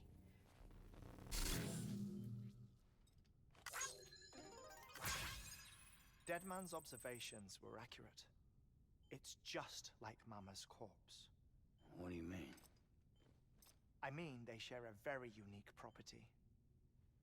Both contain large amounts of chiralium in their cells. In other words, the president's cord was somehow connected to the beach, and that allowed it to escape the flow of time. I've put together the bones of a theory. It's patchy, but worth sharing, I think. Life on Earth has been rocked by many extinctions, great and small, including the Big Five. And if you examine the Earth's strata, its history, if you will, you'll find chiralium deposits that can be dated to each.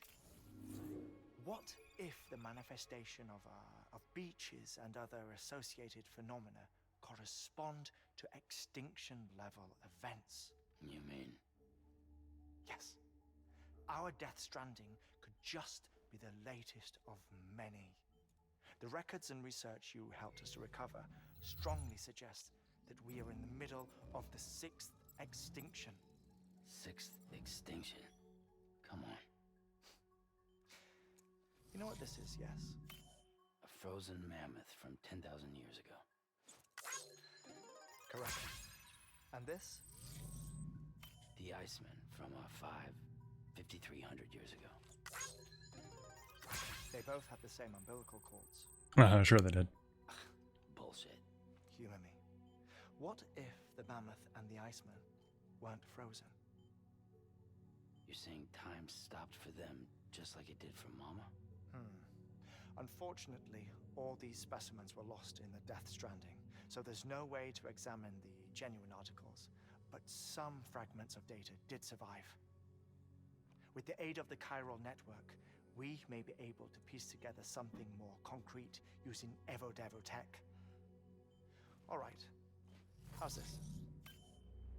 A dinosaur from 65.5 million years ago. Umbilical cord, not decomposed. Only mammals have umbilical cords. No. Only mammals have umbilical cords used for childbirth. This is something else. Call it a strand from the other side. I propose that mammalian umbilici are a sort of mimesis of the strand that then evolved over time. We shouldn't assume that everything about a death stranding is detrimental to life. Trilobites, ammonites, dinosaurs, the mammoth, the iceman, all preserved as if frozen in time, all without exception found with strands. Which is to Ooh. say that all may have been connected to the beach. And this, when viewed in the context of the extinction entity, EE theory, leads me to surmise that organisms with strands are in fact extinction entities. You see, Sam, EEs are connected to the beach via their strands. And it is through this connection that they somehow bring about a death stranding. So you're saying Bridget was an extinction entity? It's far too soon to say anything for certain. And since you burned her body, we may never know. Higgs said Amelie's an EE, that she doesn't have dooms like the rest of us. Sam, think. Assume that President Strand was an EE. Isn't it possible that her daughter is too? At the very least, Higgs may hope as much now that the president is unavailable. So he kidnaps her for EE powers or whatever to cause a mass extinction. Perhaps. Perhaps not. I doubt a single EE is powerful enough to cause a death stranding, assuming Amelie is an EE. Well, Higgs sure thinks she's got what it takes. Indeed. And we need to get her back as soon as possible. 1 minute remaining. Please hold on to something secure. Ah, this one is real. Sam, go west. Yes, sir. How do you want me to handle Die Hardman? With your customary reserve. Nothing good will come of him learning of our suspicions. Whatever else is going on, we still need the chiral network. Right. We're going to talk about Die Hardman after this. Activating lab security measures. 5, 4, 3, 2, 1.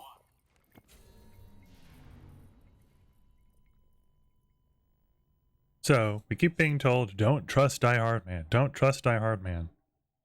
Which, yeah, I can kind of see where they're coming from with, like, everything that's going on. But I don't really understand why not. It's time, Sam. When you're ready, proceed to the shore of the tar belt and begin work on the chiral relay. Once it's ready, use the Cupid to bring it online. The necessary materials are prepped for you. Supplies are limited, so handle them with care. You'll be carrying a lot, too. All things considered, this might be one of your hardest runs to date. Hartman knows more about the site than I do, so he'll take it from here. It's about time for his wake-up call anyway. Administering shock. Stand clear. It's apparently been 3 minutes already. Right. About that way station. The site we have chosen was an original candidate for the way station we lost to the tar belt.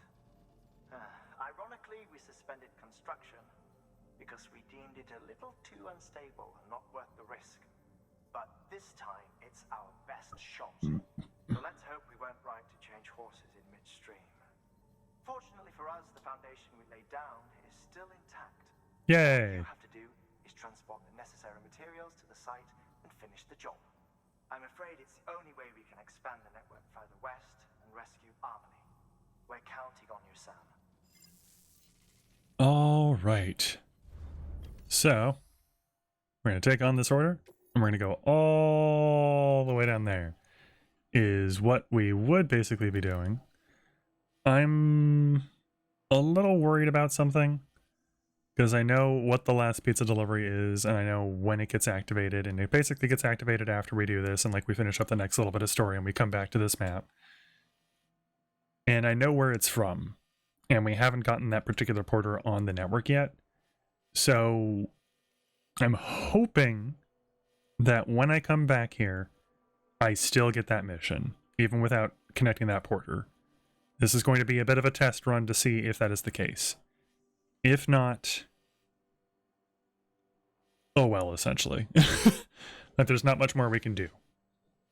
My hope is that we still get the activated mission and that we still have to do it.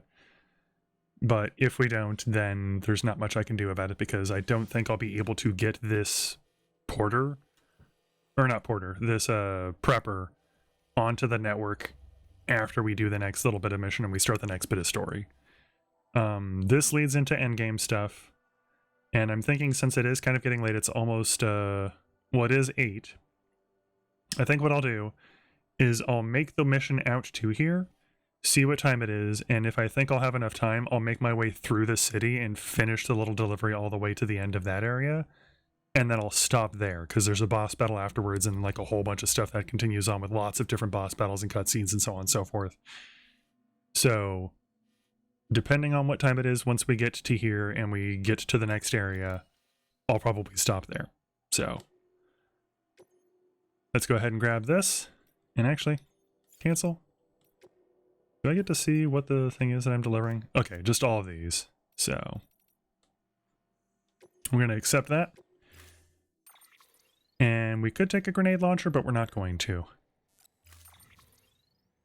And now it's going to give me all of the equipment, and it's going to be very heavy because it's a lot of stuff, so. You can see Sam's already not particularly happy. We're going to take all of this stuff off. We're going to place it in there. We're a little bit better. We are going to take those out of here. Take that out of here. We're going to take those off. And we're going to continue. We're also going to do one more thing. Yeah, I know, Sam. Stop struggling. Yeesh. Baby. We're going to fabricate 2 things. We're going to fabricate another set of a speed skeleton and another set of power gloves. So, speed skeleton level 3, we want the gold one, yep. And then power gloves level 3, we want the gold one. We'll equip the skeleton, and that'll help us out a little bit. And we're going to get rid of the all-terrain one, despite the fact that it would probably be a good idea to keep it with us. And this, we're going to put the gloves on as well. All-terrain skeleton. That can be placed in the private locker. We don't want it. Alright. And thus we begin one of the last treks in the game. My brain's like, do I want to leave those grenades and stuff? And it's like, yeah, I do. It's a terrible idea, but I'm doing it. So essentially, whatever you do / do not take with you to this next mission is what you are going to have for the last area, I'm pretty sure. I don't think you can fabricate stuff in the next area, but you might be able to, I don't remember.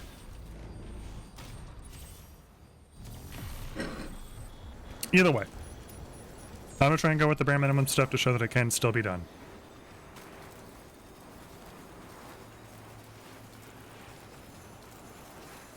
Oh my god, we're gonna get one more avalanche, guys!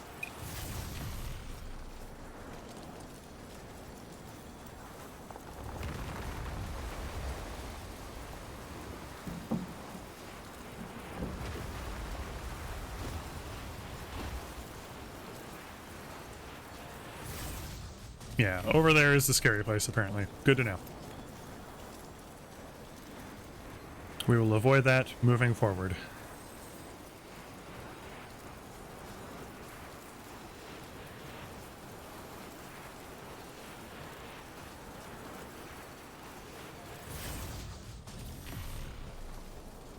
Hmm.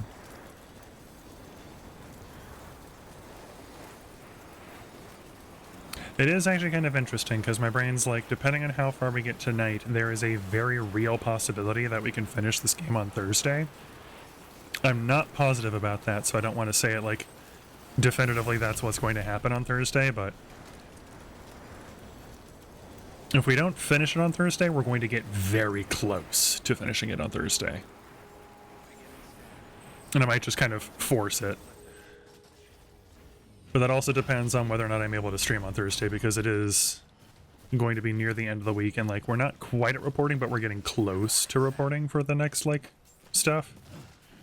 So we'll see. And actually, you know what? Before I get too far into this mission, I'm going to pause and I'm going to take a quick bathroom break, and I encourage you guys to do the same.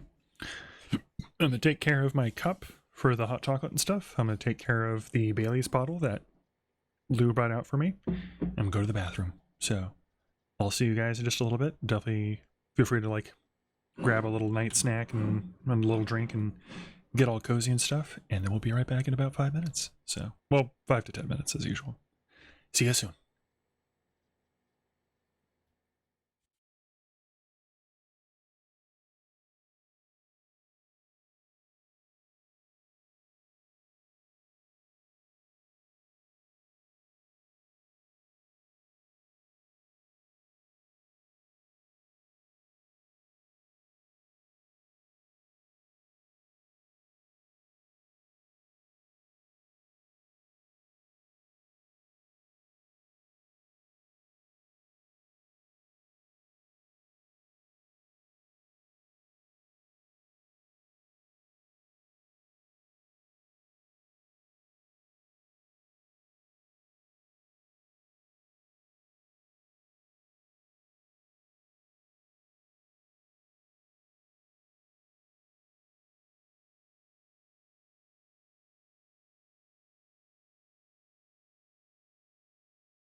Alright, I'm back. Hope you got a good snack. Hope you went to the bathroom and got yourself all set and settled. Because we're gonna continue to go west. Expand the United Countries of America, or whatever it is. Expand bridges. Hooray! Anyways.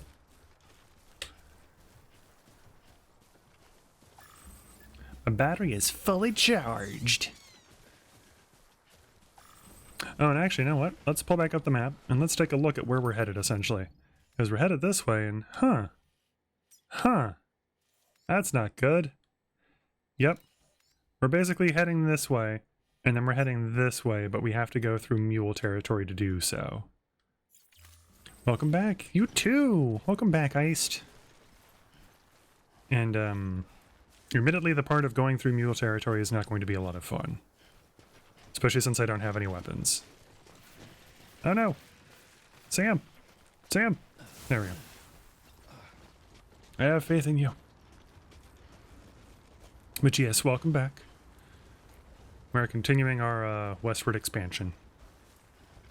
And since I don't have a all-terrain skeleton, this snow is going to affect us and slow us down a bit. Which is why I'm kind of trying to go towards this green over here.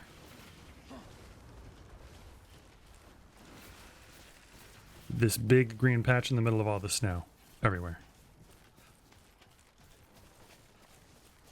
And it's like, oh, it's all because of, like, you know, how high you are and elevations and stuff like that. It's like, sure. Don't get me wrong, I lived in a snowy and mountainous area, and it did kind of definitely do this, but it definitely wasn't this drastic. Like, come on. It's like, look, no snow, and then snow. Very deep, thick snow. No snow? But, like, once again, this is supposed to, like, be messing with your perception of, like, how far things are. Because we are supposedly crossing the entirety of the United States of America in this game. Like, all the way from way up in the far northeastern corner of the United States, all the way to the southeastern, or southwestern corner of the United States. So, let's see. Stamina decreased, oh no. Better be careful. Yoink.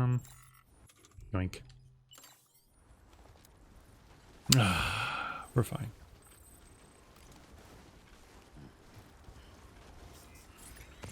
Really? You built a post box out here when you could have built a bridge or something?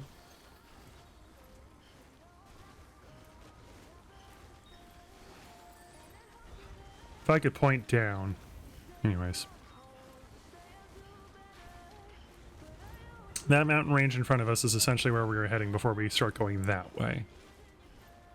Because, right in front of us is going to be all of the mules / terrorists. I think this might actually be mules, but it's probably terrorists, so we will have to be careful either way. And, I'm unfortunately not going to go all kung fu on them and beat the crap out of them. I don't have a whole bunch of batteries on my backpack, so I can't last forever with running around super fast. And the jump thing does help with mobility a lot, even during fights, but it is probably not the best way to fight them, as that is what I had on my backpack basically from the moment I earned it until the end of the game in the last playthrough I had, and I earned it a lot faster than in this playthrough. And got a lot of practice fighting bad guys, and it was not a good choice. I should have changed it out at some point in time, and I just never did. Like I did this time. Yay! Terrible choices. Huzzah.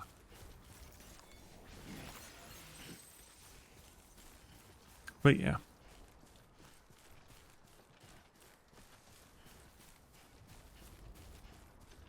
We are getting close to our mule friends, because that was where all of our BT friends were. And let's cut this way so that we avoid them, please.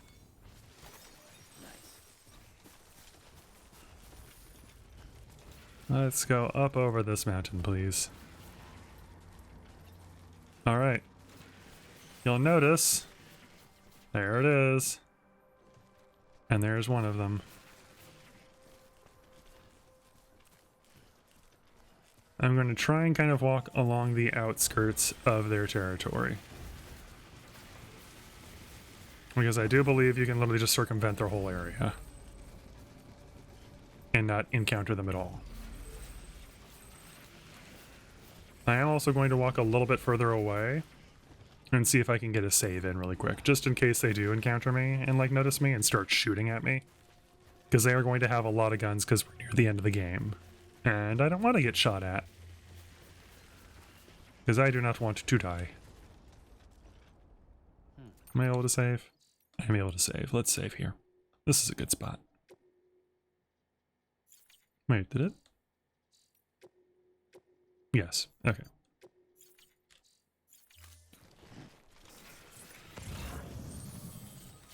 Okay.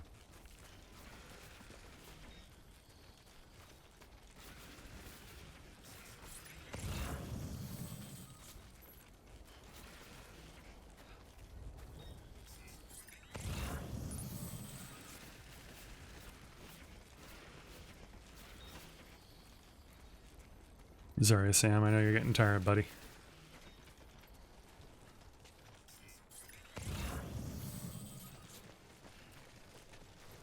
Oh, there's a spare magazine. That's going to be one of them.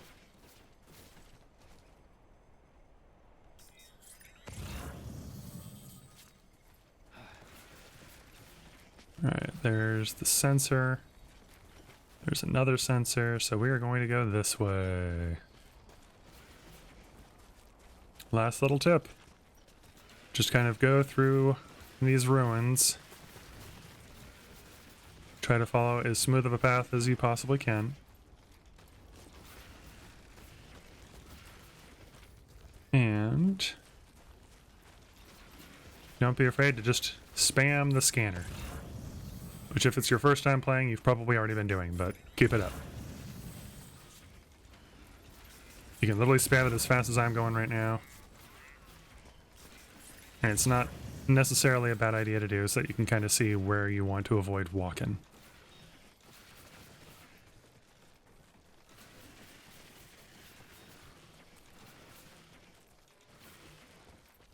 Okay. We're getting close to where we basically want to be when we start going up into the mountains, but as you can see in front of us, there's a lot of rocky terrain that juts out against us, so we won't be able to climb up there. We didn't bring a ladder with us, so we definitely can't go that way. God damn it. Oh, it's fine, Sam. You're fine.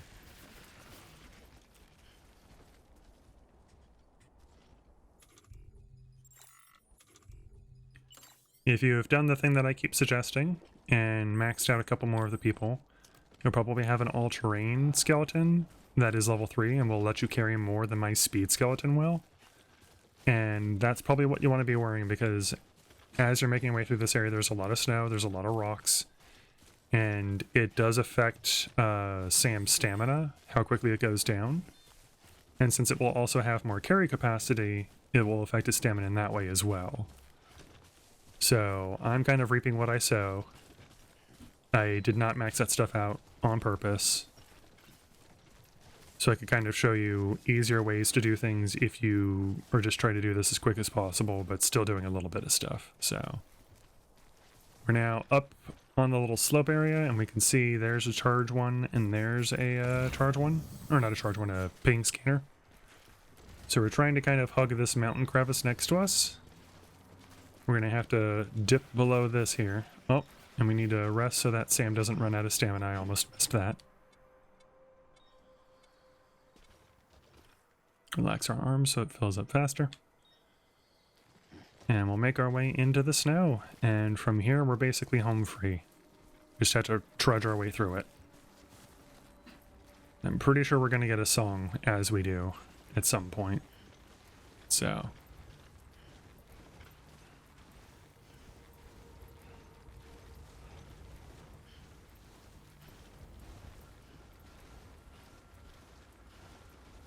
yeah, this didn't take nearly as long as I thought it was going to, so we can probably make our way...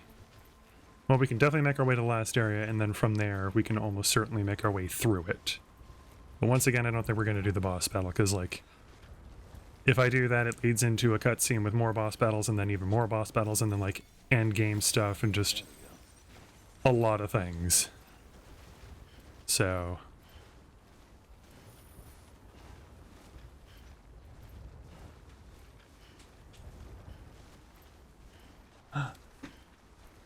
I got a kiss from Lou.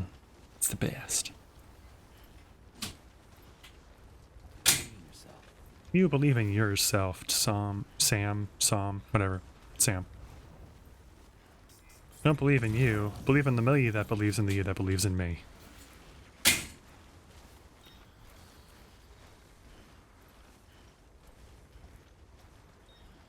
Or is it believe in the you that believes in the me that believes in you? I think that's what it is. Believe in me that believes in Yeah. What I just said? Type it in chat. Liz gonna type it in chat. Alright. We can see where we're going. It's that platform right there. I'm really surprised that the music hasn't started yet.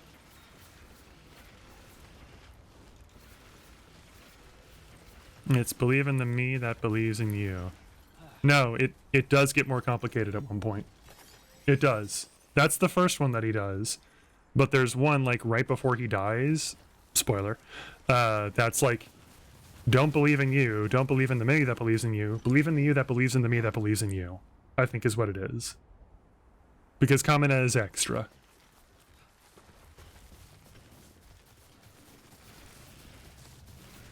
I'm definitely not going to watch Gurren Lagann again later tonight just to double check that.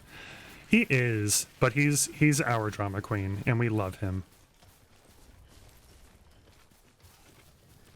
I'm really surprised the music hasn't started. It usually starts around here.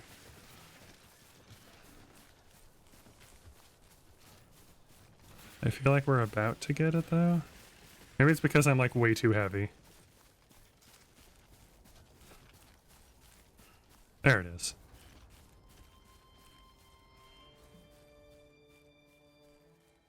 I'm definitely not slowing down on purpose. I don't know what you're talking about.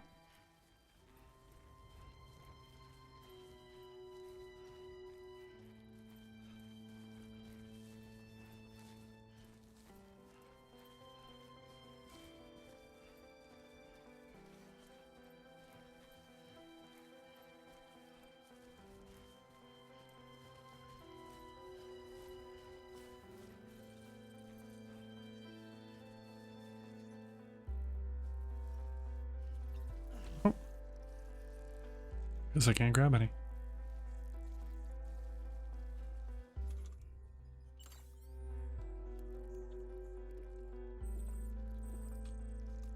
Next level trust is you.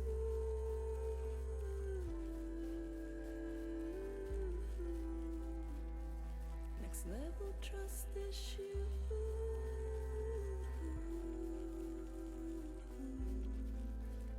I have never noticed that before. Huh.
Sam, you should be nearing the old building site.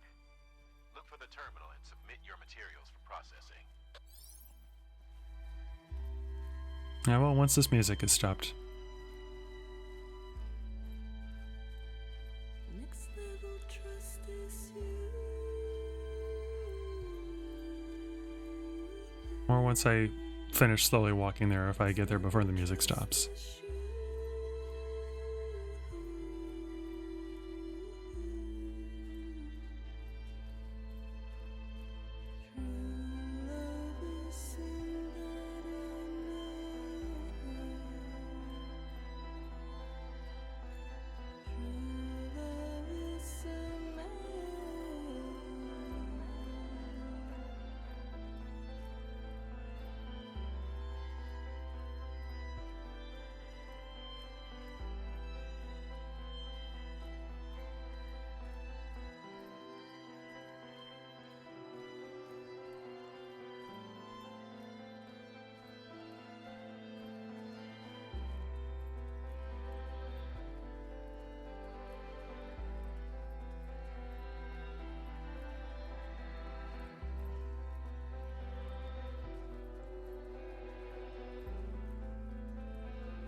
Sam, you need to get those materials processed in order to finish the Cairo relay. Yeah. You believe this guy? Such a slave driver. Alright.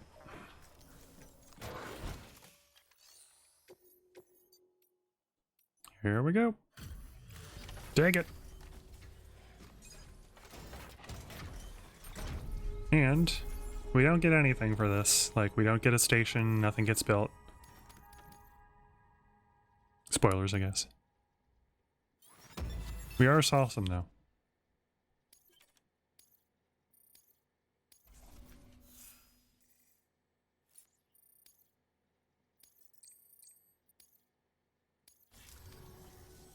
Good job, Sam. Now access the terminal and bring the relay online.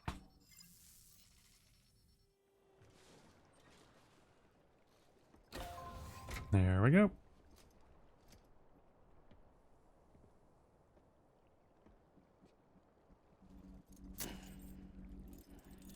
This broken platform in the middle of nowhere.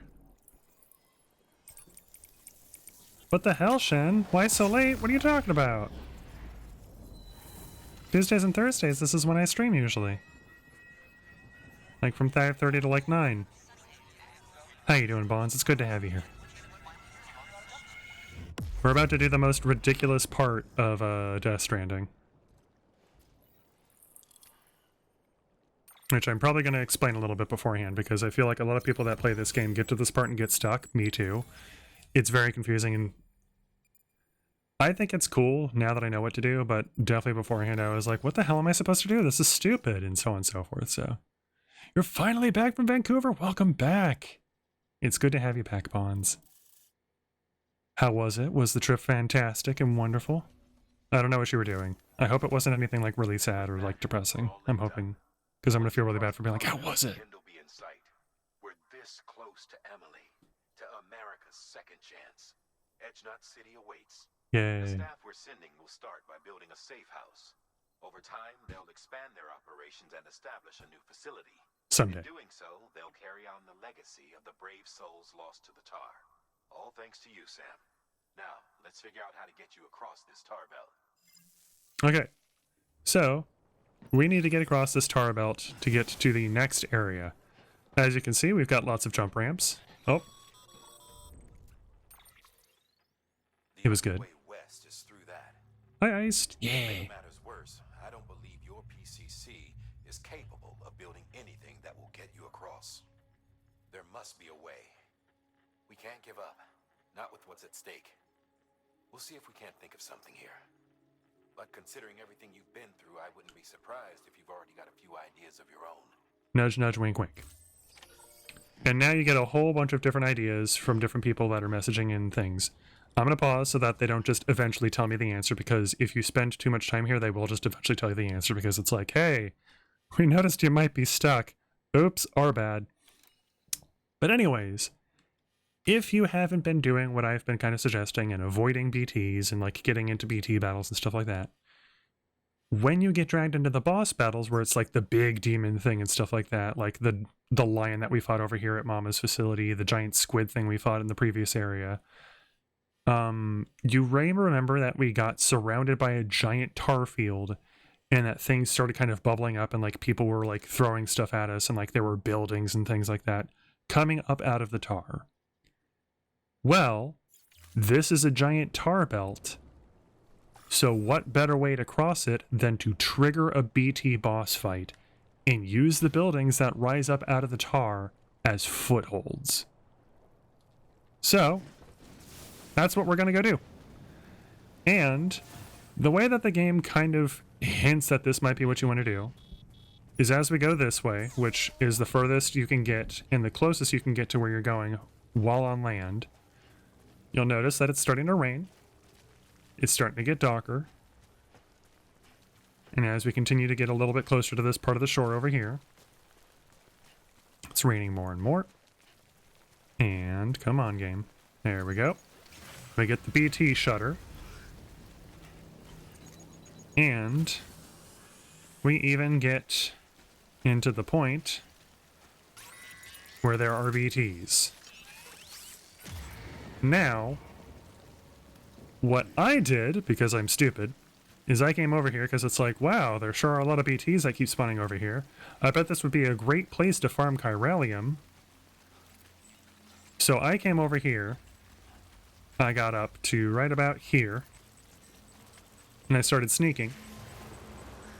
And coming on over here and being like, I'm going to come up to this BT and I'm going to cut its umbilical cord.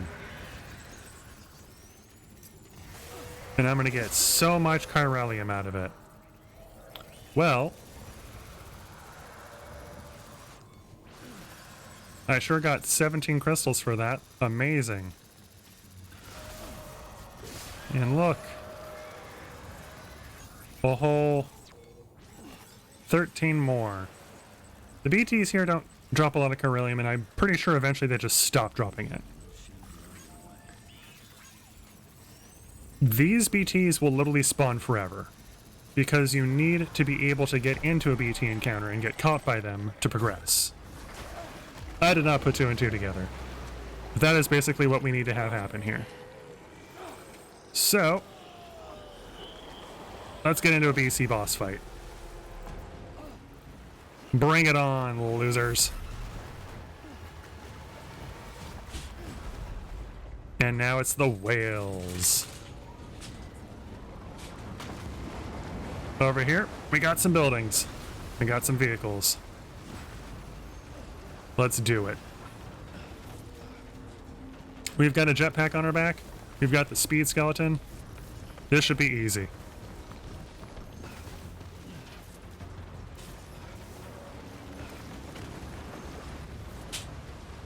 These BTs don't stand a chance at stopping me.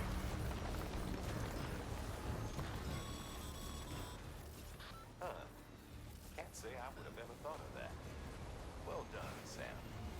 Cool. Thanks for the All this hope for very charming and like bright way of being encouraging there. I'm kind of running for my life, bud. He's like, good idea. And it's like, yeah, good idea. I'm trying not to die here.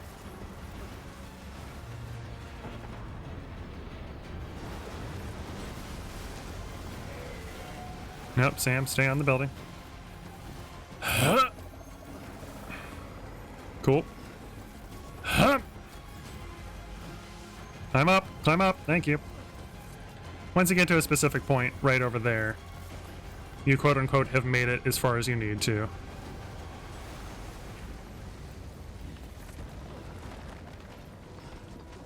And I wonder what that red glowing strand could possibly be.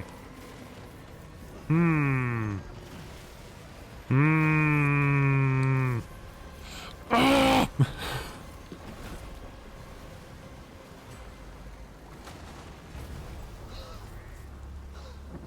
But very cool, very badass idea. It's like, let's use a core game mechanic. Would I like a cheese curd? Sure, I'll try one. Oh no! We didn't make it, chat. Except we did. They're better deep fried. Huh? They're good to snack. They're what? Better deep fried, but they're good to just snack on. What kind of cheese is it? Cheddar. Oh. It's okay. Alright. We made it! Kind of.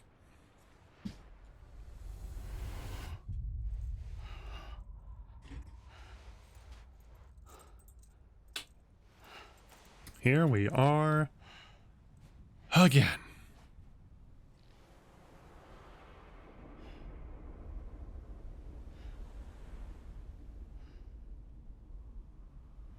London bridges falling, Oh my god, Amelie. falling down, falling down. London bridges falling down, my fair lady.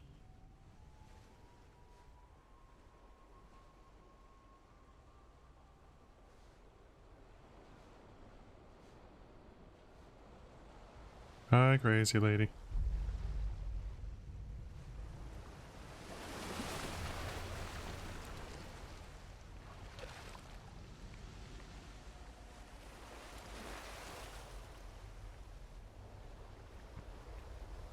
We've seen this before.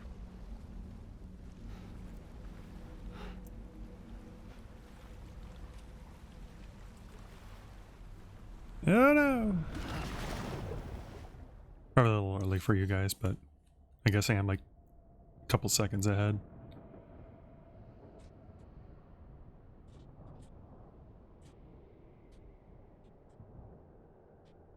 Well, it's a good thing we didn't have anything that we needed to deliver here, because it would absolutely be in a lot of damage if we did. Because, yeah, that was intense. But hey, we made it.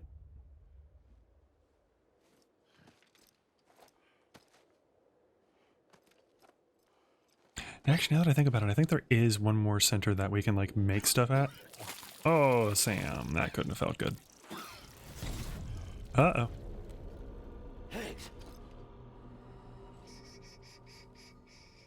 Keep your voice down. You don't want to scare the poor girl away, do you? She's in there. I can smell her. Creepy. Of course, I wouldn't have known for sure if it wasn't for you and your wonderful network.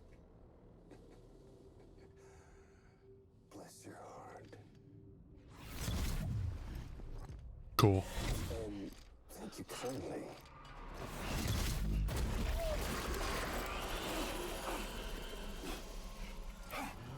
Sam Bridges. Careful. Contents are fragile. Like the world and everything in it. Me, I'm no exception. Ew. I want that. Can I have it? I'm not the only one wearing masks either.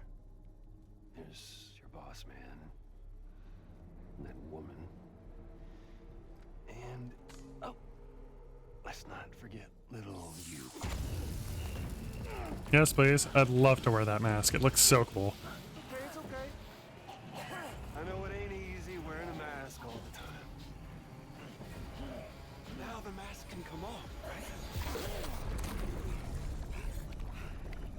Hey. You remember this? Nope. Poor, sweet Amelie. She's holed up in the beach nearby. Tell you what say we make it a race? Whoever wins gets to usher in the end of days. I don't want to usher in the end of days. Nothing like the eve of extinction. Bring focus to the mind. Makes folks honest. be no need for masks soon. But I wonder, when you look death in her eye, will you blink? Gross. Why are you so gross, Troy Baker? I mean Higgs. Troy Baker's not gross. I think Troy Baker's probably really cool and silly. Anyways, episode 9. What a weirdo. Absolutely, Bonds. Very much. Very much so. Okay. Still with me, Sam? Even now, our way forward, our way to save Emily is the same as always. Your first priority is to get the local distro center on the network. This one? Until it's complete and everybody's connected, Higgs won't find it easy to get to Emily. She should be... What's the holdup, Sam? Connect your Cupid to the and bring the site online. I definitely didn't just skip some of your dialogue. Whoops. Also, what's the holdup? You didn't even finish your first thing that you were saying to me, bud. Shut up.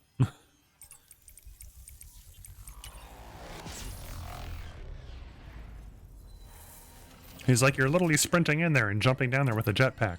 What's taking you so long? Running at 20 miles an hour? That's not fast enough. I don't actually know how fast you run with the speed skeleton, but like, it definitely feels really fast. Okay. Hooray! 500 bandwidth to do basically nothing with. Oh boy. Remote detonation grenade launcher? No thank you. Oh, look at all that stuff. So great. Good work, Sam. You've made it as far as Bridges 1 ever did. We never pushed further west. Frankly, it's a miracle we kept that distro center running. Anyway, you're almost at Edgenot City. Your final destination. Final destination. Waiting. Smile, Sam. Only one more knot to go. One last time to put that Cupid to use. Yeah, that's what you think. You'll need another component to finish the job. Regardless, the nationwide network will serve as your ticket home. Just bear in mind that by bringing Edgenot online, you'll likely be revealing Emily's location to Higgs. You'll need to get to her before he does. Head to your private room and get your gear sorted. When you're ready to go, we'll give you what you need. Make sure not to leave the distro center without taking the order. I've definitely never done that before. Your work is greatly I don't know why, but it's easier to do than usual at this particular location. You're just kind of like, alright, go! Huh? Why is it so bright? Oh no, it's another nightmare. Like it always is. Sam, are you there? Amelie. Can you hear me?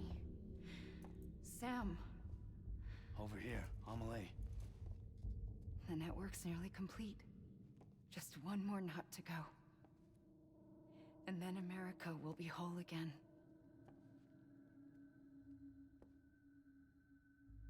Did I ever tell you my real name?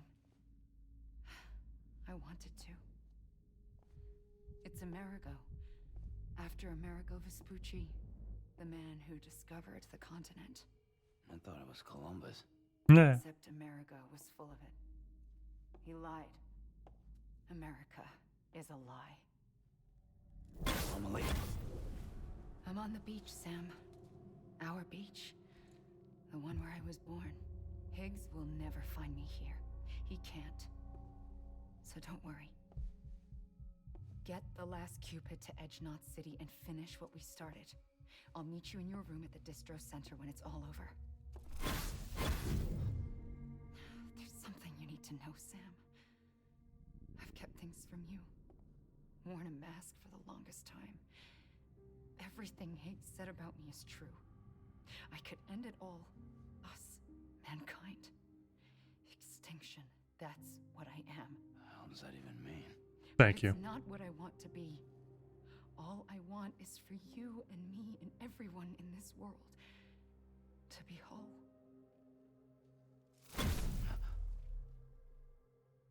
Sam.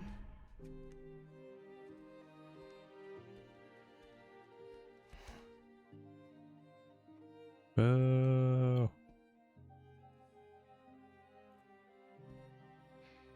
Promise you'll stop me. Don't let me end it all.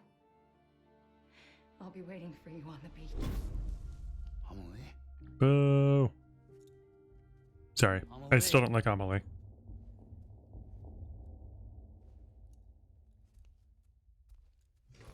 Hey, Bridges energy rather than beer. Probably for the best. Hey Sam, your face looks horrible. Let's wash up. Let's skip that. And that. And that.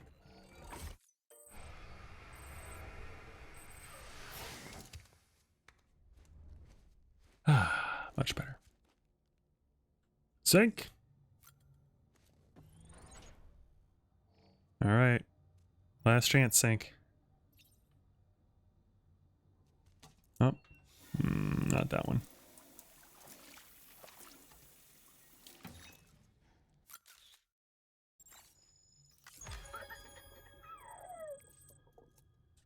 Let's try again.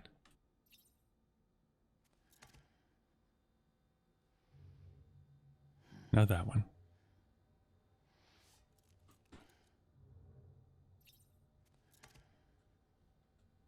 Skip.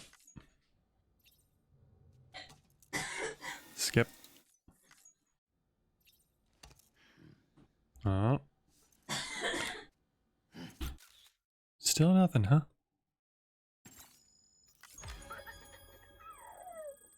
Try it one more time.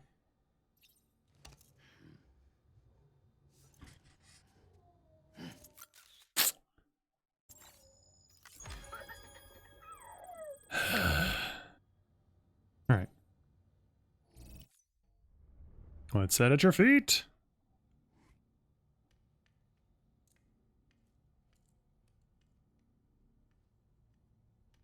Anything?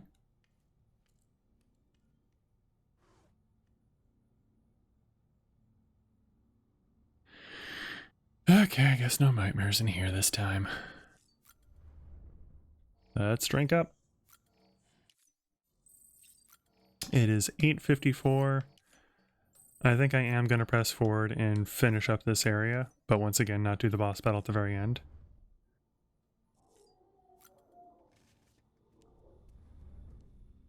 Just because I want to basically get ready for that, so that when we come back on Thursday, we can just jump straight into it. And a lot of the end game stuff, because if I remember correctly, it's basically we do a boss battle, we get a really long cutscene, we do another boss battle, then we get a couple more scenes. I think we get teleported back to the main area where we were. We make our way across that continent, or part of the continent, and then as we're getting back to the first part of that area, we get into another of the war flashback scenes. And then after that, we go back to the first area. We have to trudge our way across that one. And then once we do that, it's another boss battle with a whole bunch more scenes. And then, like, a lot of endgame stuff, so we might have to split the last bit into 2 more streams, so like maybe Thursday and then maybe we'll finish it up on Saturday or like Sunday or something. But the more we can get done today, the better. So. Oh. One more of these. I think this is a new one too.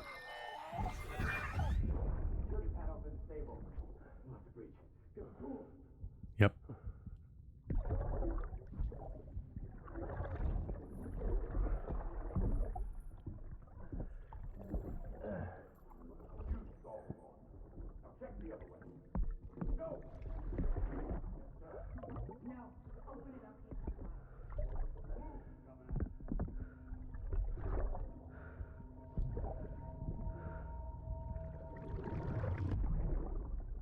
So it seems like something really bad happened with Cliffhanger and BB. Something very traumatic. We'll find out what that is later. You still Wait. with me, Sam? I already almost Check the terminal ran. and pick up that order before you leave. Yes, sir. You can't finish the job if you don't.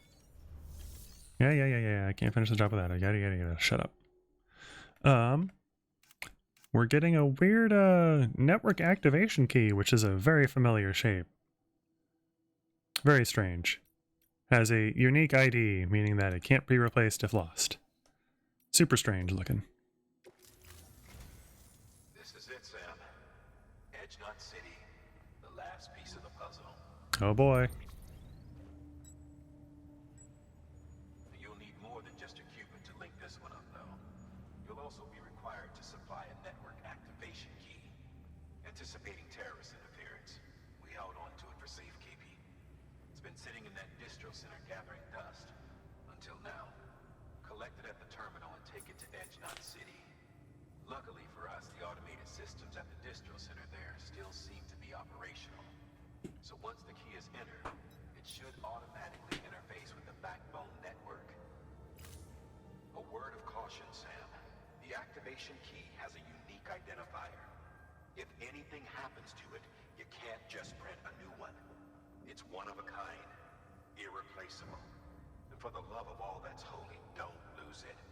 And don't go breaking it either. You get a game over if you do. If ever there was a delivery not to fuck up, Language. it's this one. We're all counting on you. Alright. Remote detonation grenade launcher. I'm not taking it. Launches explosive projectiles, That's nice. as you may have guessed. I don't want it. Can be used in conjunction with a variety of rounds depending on your needs. Good for it. And yes, said rounds are indeed detonated remotely and at your discretion after firing. That's nice. I don't want it. I do, however, want a handgun level 2. We'll take one of those. An assault rifle level 3 or 2. And let's see here. Let's grab 3 of these. Let's grab... We've already got 4 of those, so I guess we're probably fine. Okay, we'll carry that on our back. That on our back. That on our back. Wait, what? Oh, I did grab 2 assault rifles, right. Okay. Grenade pouch, grenade pouch, grenade pouch. And... yeah, we don't have 4 of these. What is it talking about? Private locker? Oh, very nice. Oh, duh, yeah, because whenever we sleep. So, one of those. And I want to replace that one, but I'm not going to go back just to do that. I'll just print something here. Oh, thank you. Activate. Fabricate. And boom.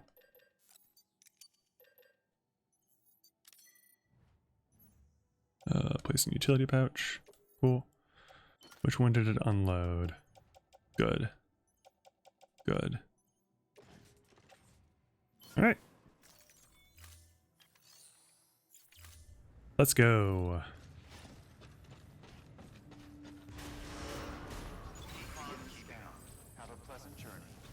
So, last little area. There aren't any live enemies here. So that's the problem. So be sure to bring lots of guns that have anti-BT capabilities. You know what? You know what? I have to try. I have to know.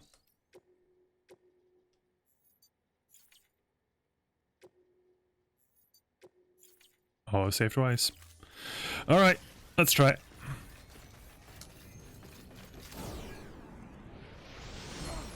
Oh my god, will I make it? Oh, not quite, but we made it pretty far. We skipped a lot of walking. It was worth it. Alright. We're in BT territory, basically for the entire walk. And this type of BT territory will go from the ghosty BTs to the balloony BTs, back and forth a whole bunch. I believe this first stretch is balloons, and then after this is a lot of the physical ones. Or ghostly ones. Oh, cutscene. Yeah. So typically this would be the first area where you encounter these in the original game, unless you went to like very specific areas of the map in the original game. These guys can be popped with any type of munitions, which is why I bought a handgun. So we'll just boop, boop, boop. Trying to pop all of them is a fool's errand. I am not going to do that, but I am going to pop a lot of the ones that are in my path.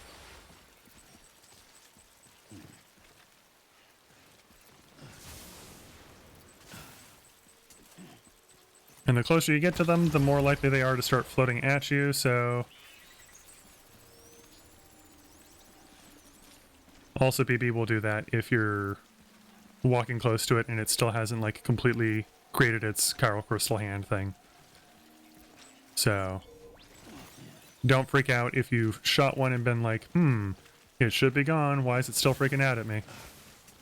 Alright, gotta go, Shen. Just wanted to say a hello. Thank you so much for coming by, Bonds. I hope you have a great night.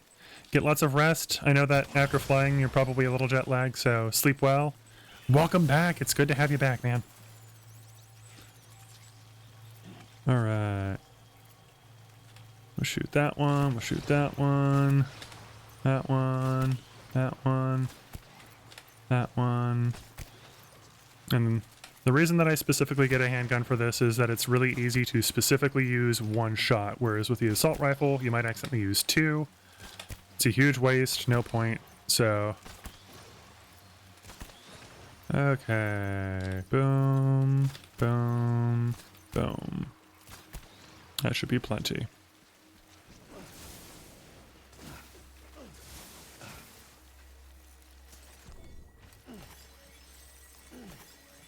I definitely don't need these, but I'm doing it anyways. I don't know what's wrong with me. My brain just sees it and I'm like, I have to. I gotta do it. I can't help it. And usually it would be a bad idea to walk up this, but I have a jetpack, so... Huh. I'm not gonna lie, chat. I didn't know that they could spawn in red. That's so cool. I wonder... what button do I press? Triangle? Triangle. Oh my goodness! The Carillion bullets don't work on them either. That's pretty terrifying. Good to know.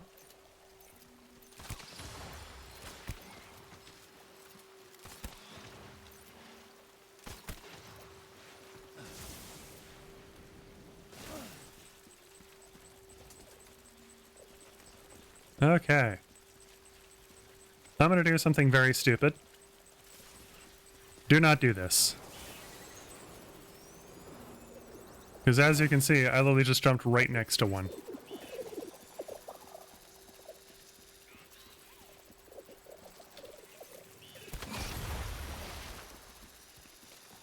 You good?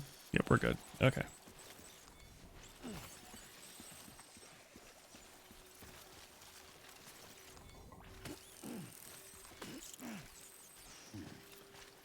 Okay.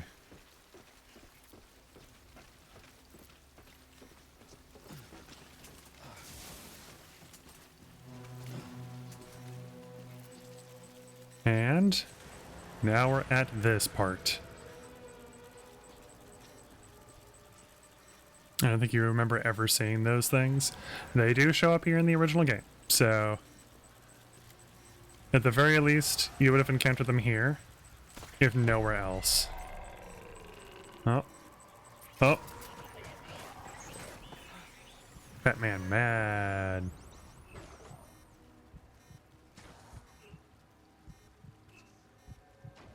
Probably should have brought an anti-BT gun, as those deal much more damage than just single shotguns like what I've got.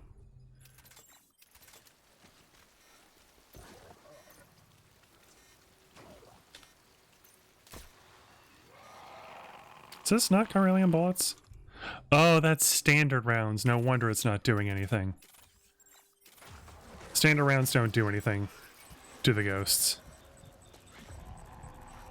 Well, don't I feel stupid? I forgot that I don't have the special guns for the beryllium ammo yet. Okay. Wait, did the fat guy get reset? Where'd he go? Oh, whatever. We don't technically need to shoot these ones. We can definitely just sneak up on them and cut their umbilical cords and stuff. If we need to. Oh. Sam, what you doing?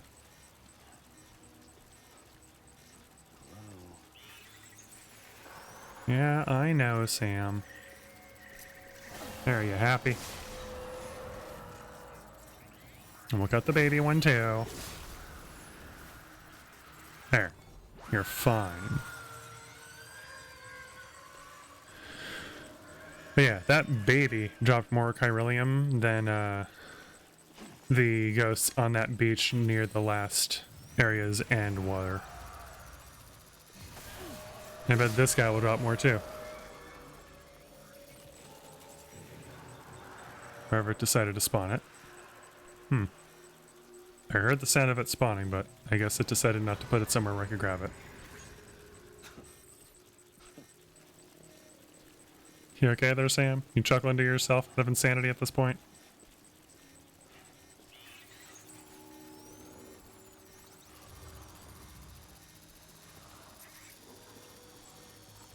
Hi. Goodbye. Thank you for that.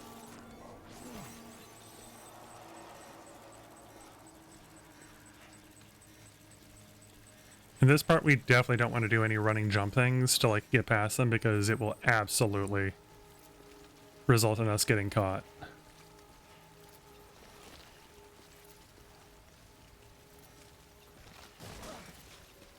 So I probably shouldn't have even done that. I probably should have very slowly tried to make my way down without doing anything. Oh, okay, we got a memory chip. I didn't even know that there was one there. I mean, I've definitely gotten it in the past in other playthroughs, but I didn't scan for it this time. Okay. There are still more BTs in front of us.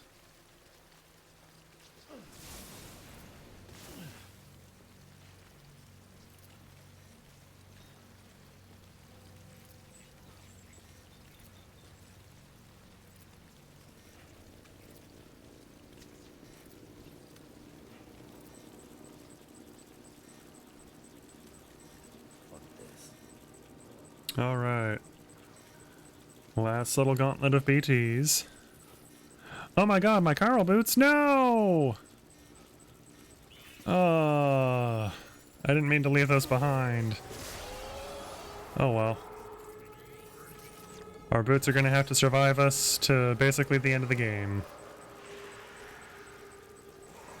And if not, then I'll make a level 3 pair and hate it the whole time. Come on, come on. That's right! Can't stop me. Ain't nobody gonna deliver those boots or that hematic grenade to me. You kidding me? They're gonna be like, heck yeah, free boots.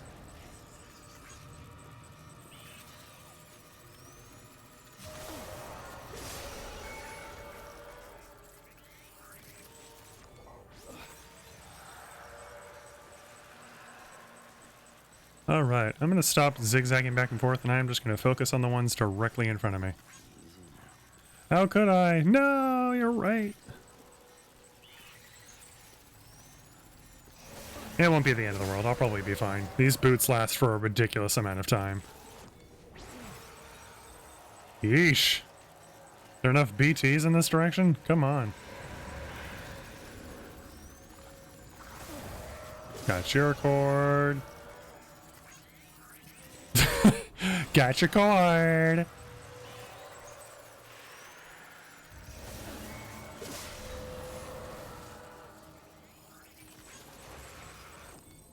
Alright. Wait.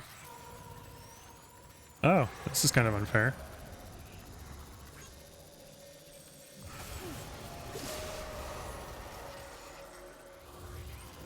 Also, I hope you guys enjoy my dedication to the Otterhood. Oh, I didn't know that there was a baby there. Oh, that was so close. Okay.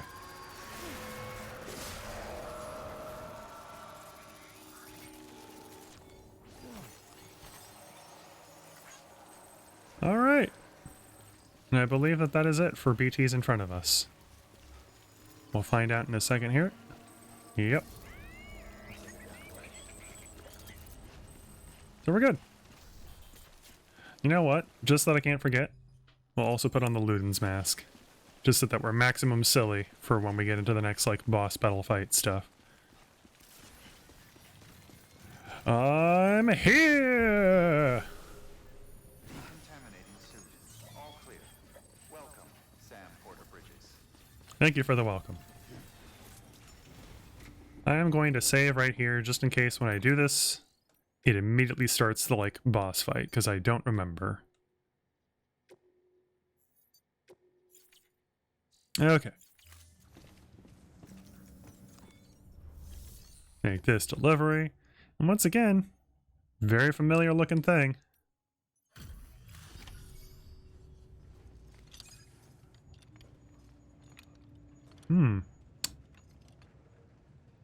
It's weird.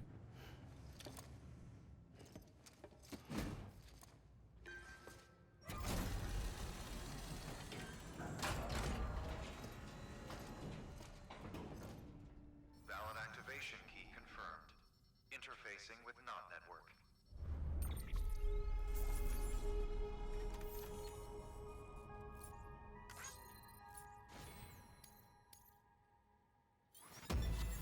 It's awesome.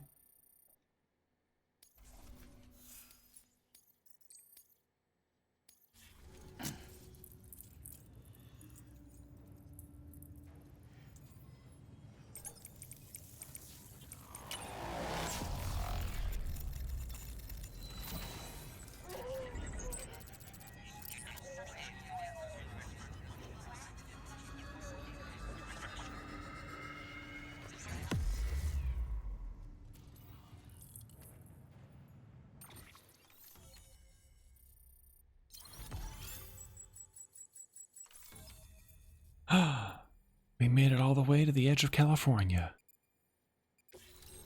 Hey! Hey! I am so glad that they just gave that to us. I thought that I had to unlock it from the Evo biologist. Sweet. Roggen. We've done it, Sam. The chiral network now spans the entire continent. Our nation is whole again. Reborn as the United Cities of America. Just cities? Or whoever else strike at us now, even if they succeed in destroying the knot, the network will endure. Yay. Everything passes through the beach now, and the beach will keep us together. But we can't rest yet. You still have one more job to do, Sam. Ugh. The new nation needs a new leader. No. And only one woman has what it takes to succeed Bridget Strand. A woman destined from birth to inherit this legacy. Emily. She's out there, and she needs your help. Bring her home, Sam, and keep an eye out for Higgs. He could be zeroing in on her as we speak. Now that Edge Knot City's linked up, she should be getting ready to head to your private room. So check yourself in and sit tight. Yeah, I think we might automatically be starting the boss battle. We'll see. You know what? I might just do the boss battle because I think I beat this boss battle and then I have to make my way... No. I don't remember. We'll see.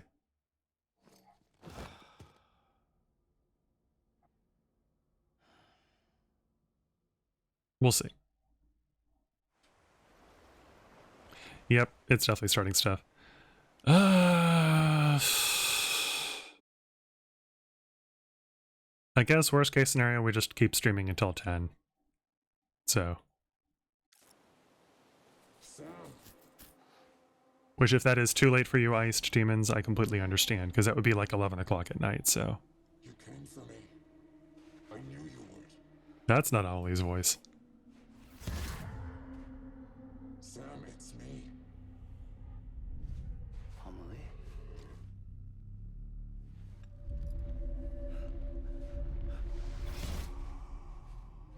Oh my god, it's Godzilla! Gojira.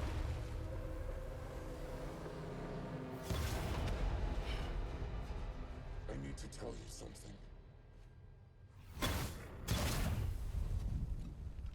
I am the extinction entity.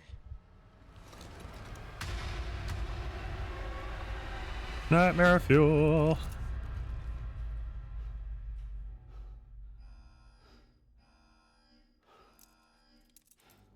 Oh my god, is it going to let me save? Oh my god, it is going to let me save. Contact imminent. Combat preparations strongly advised. Repeat. Contact with unidentified entity imminent. So, I know it's a bit of a cliffhanger. But what do you think? Should I continue forward to the boss battle, or should I call it here? That was a bit creepy.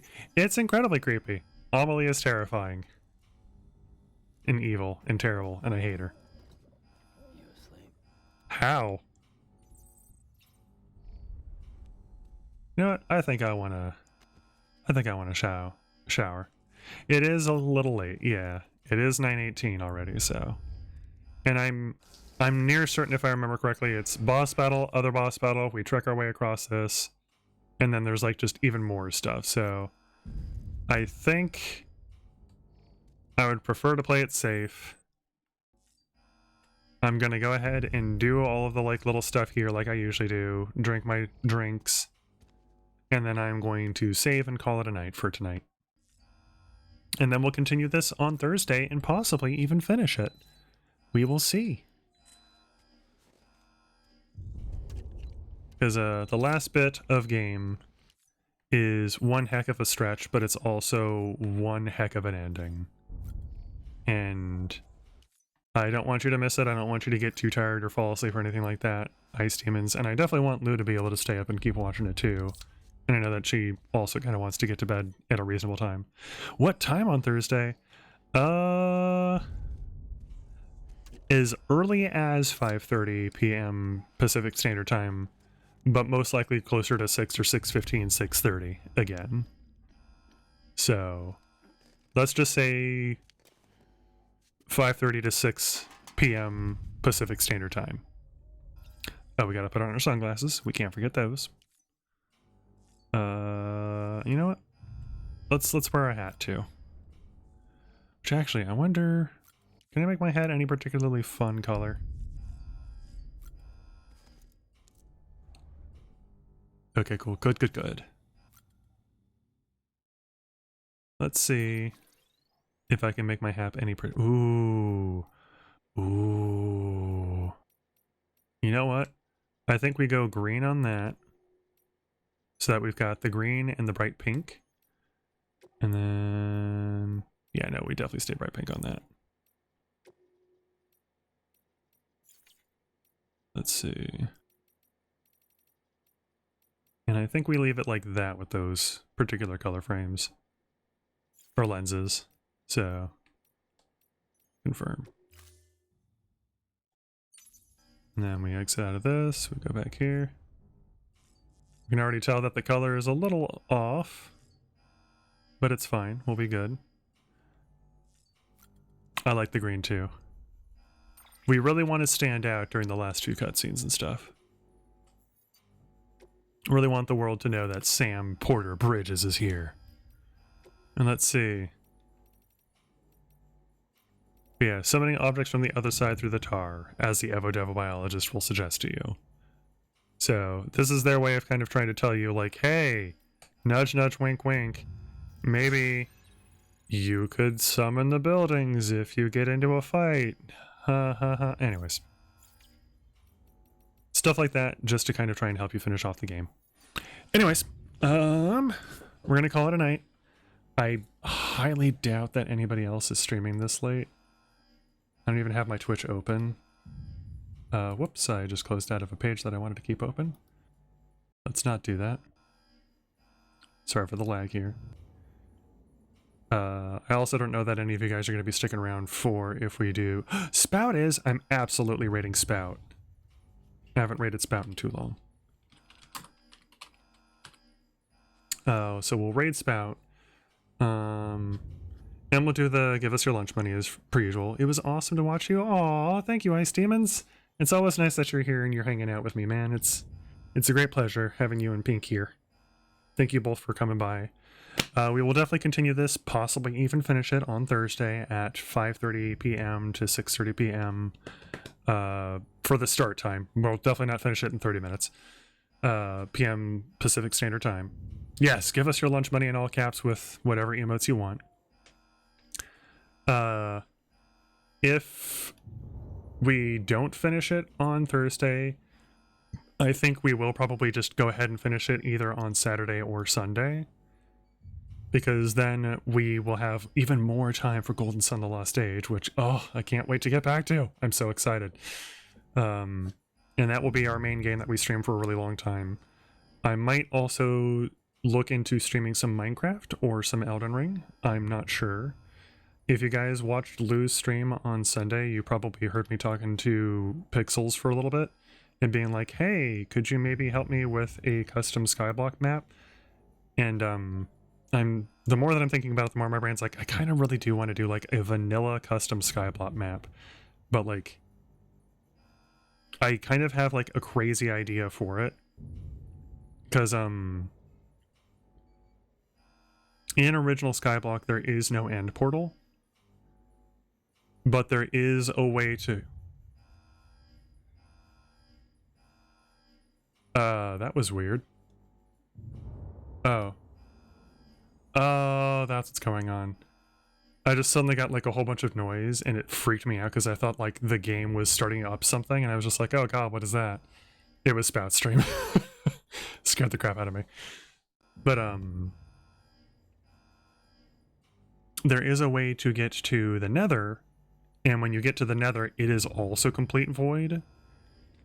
So I was thinking, as much as it would be a humongous challenge, I think it would be cool if you can get to the end, but the end is also a humongous void.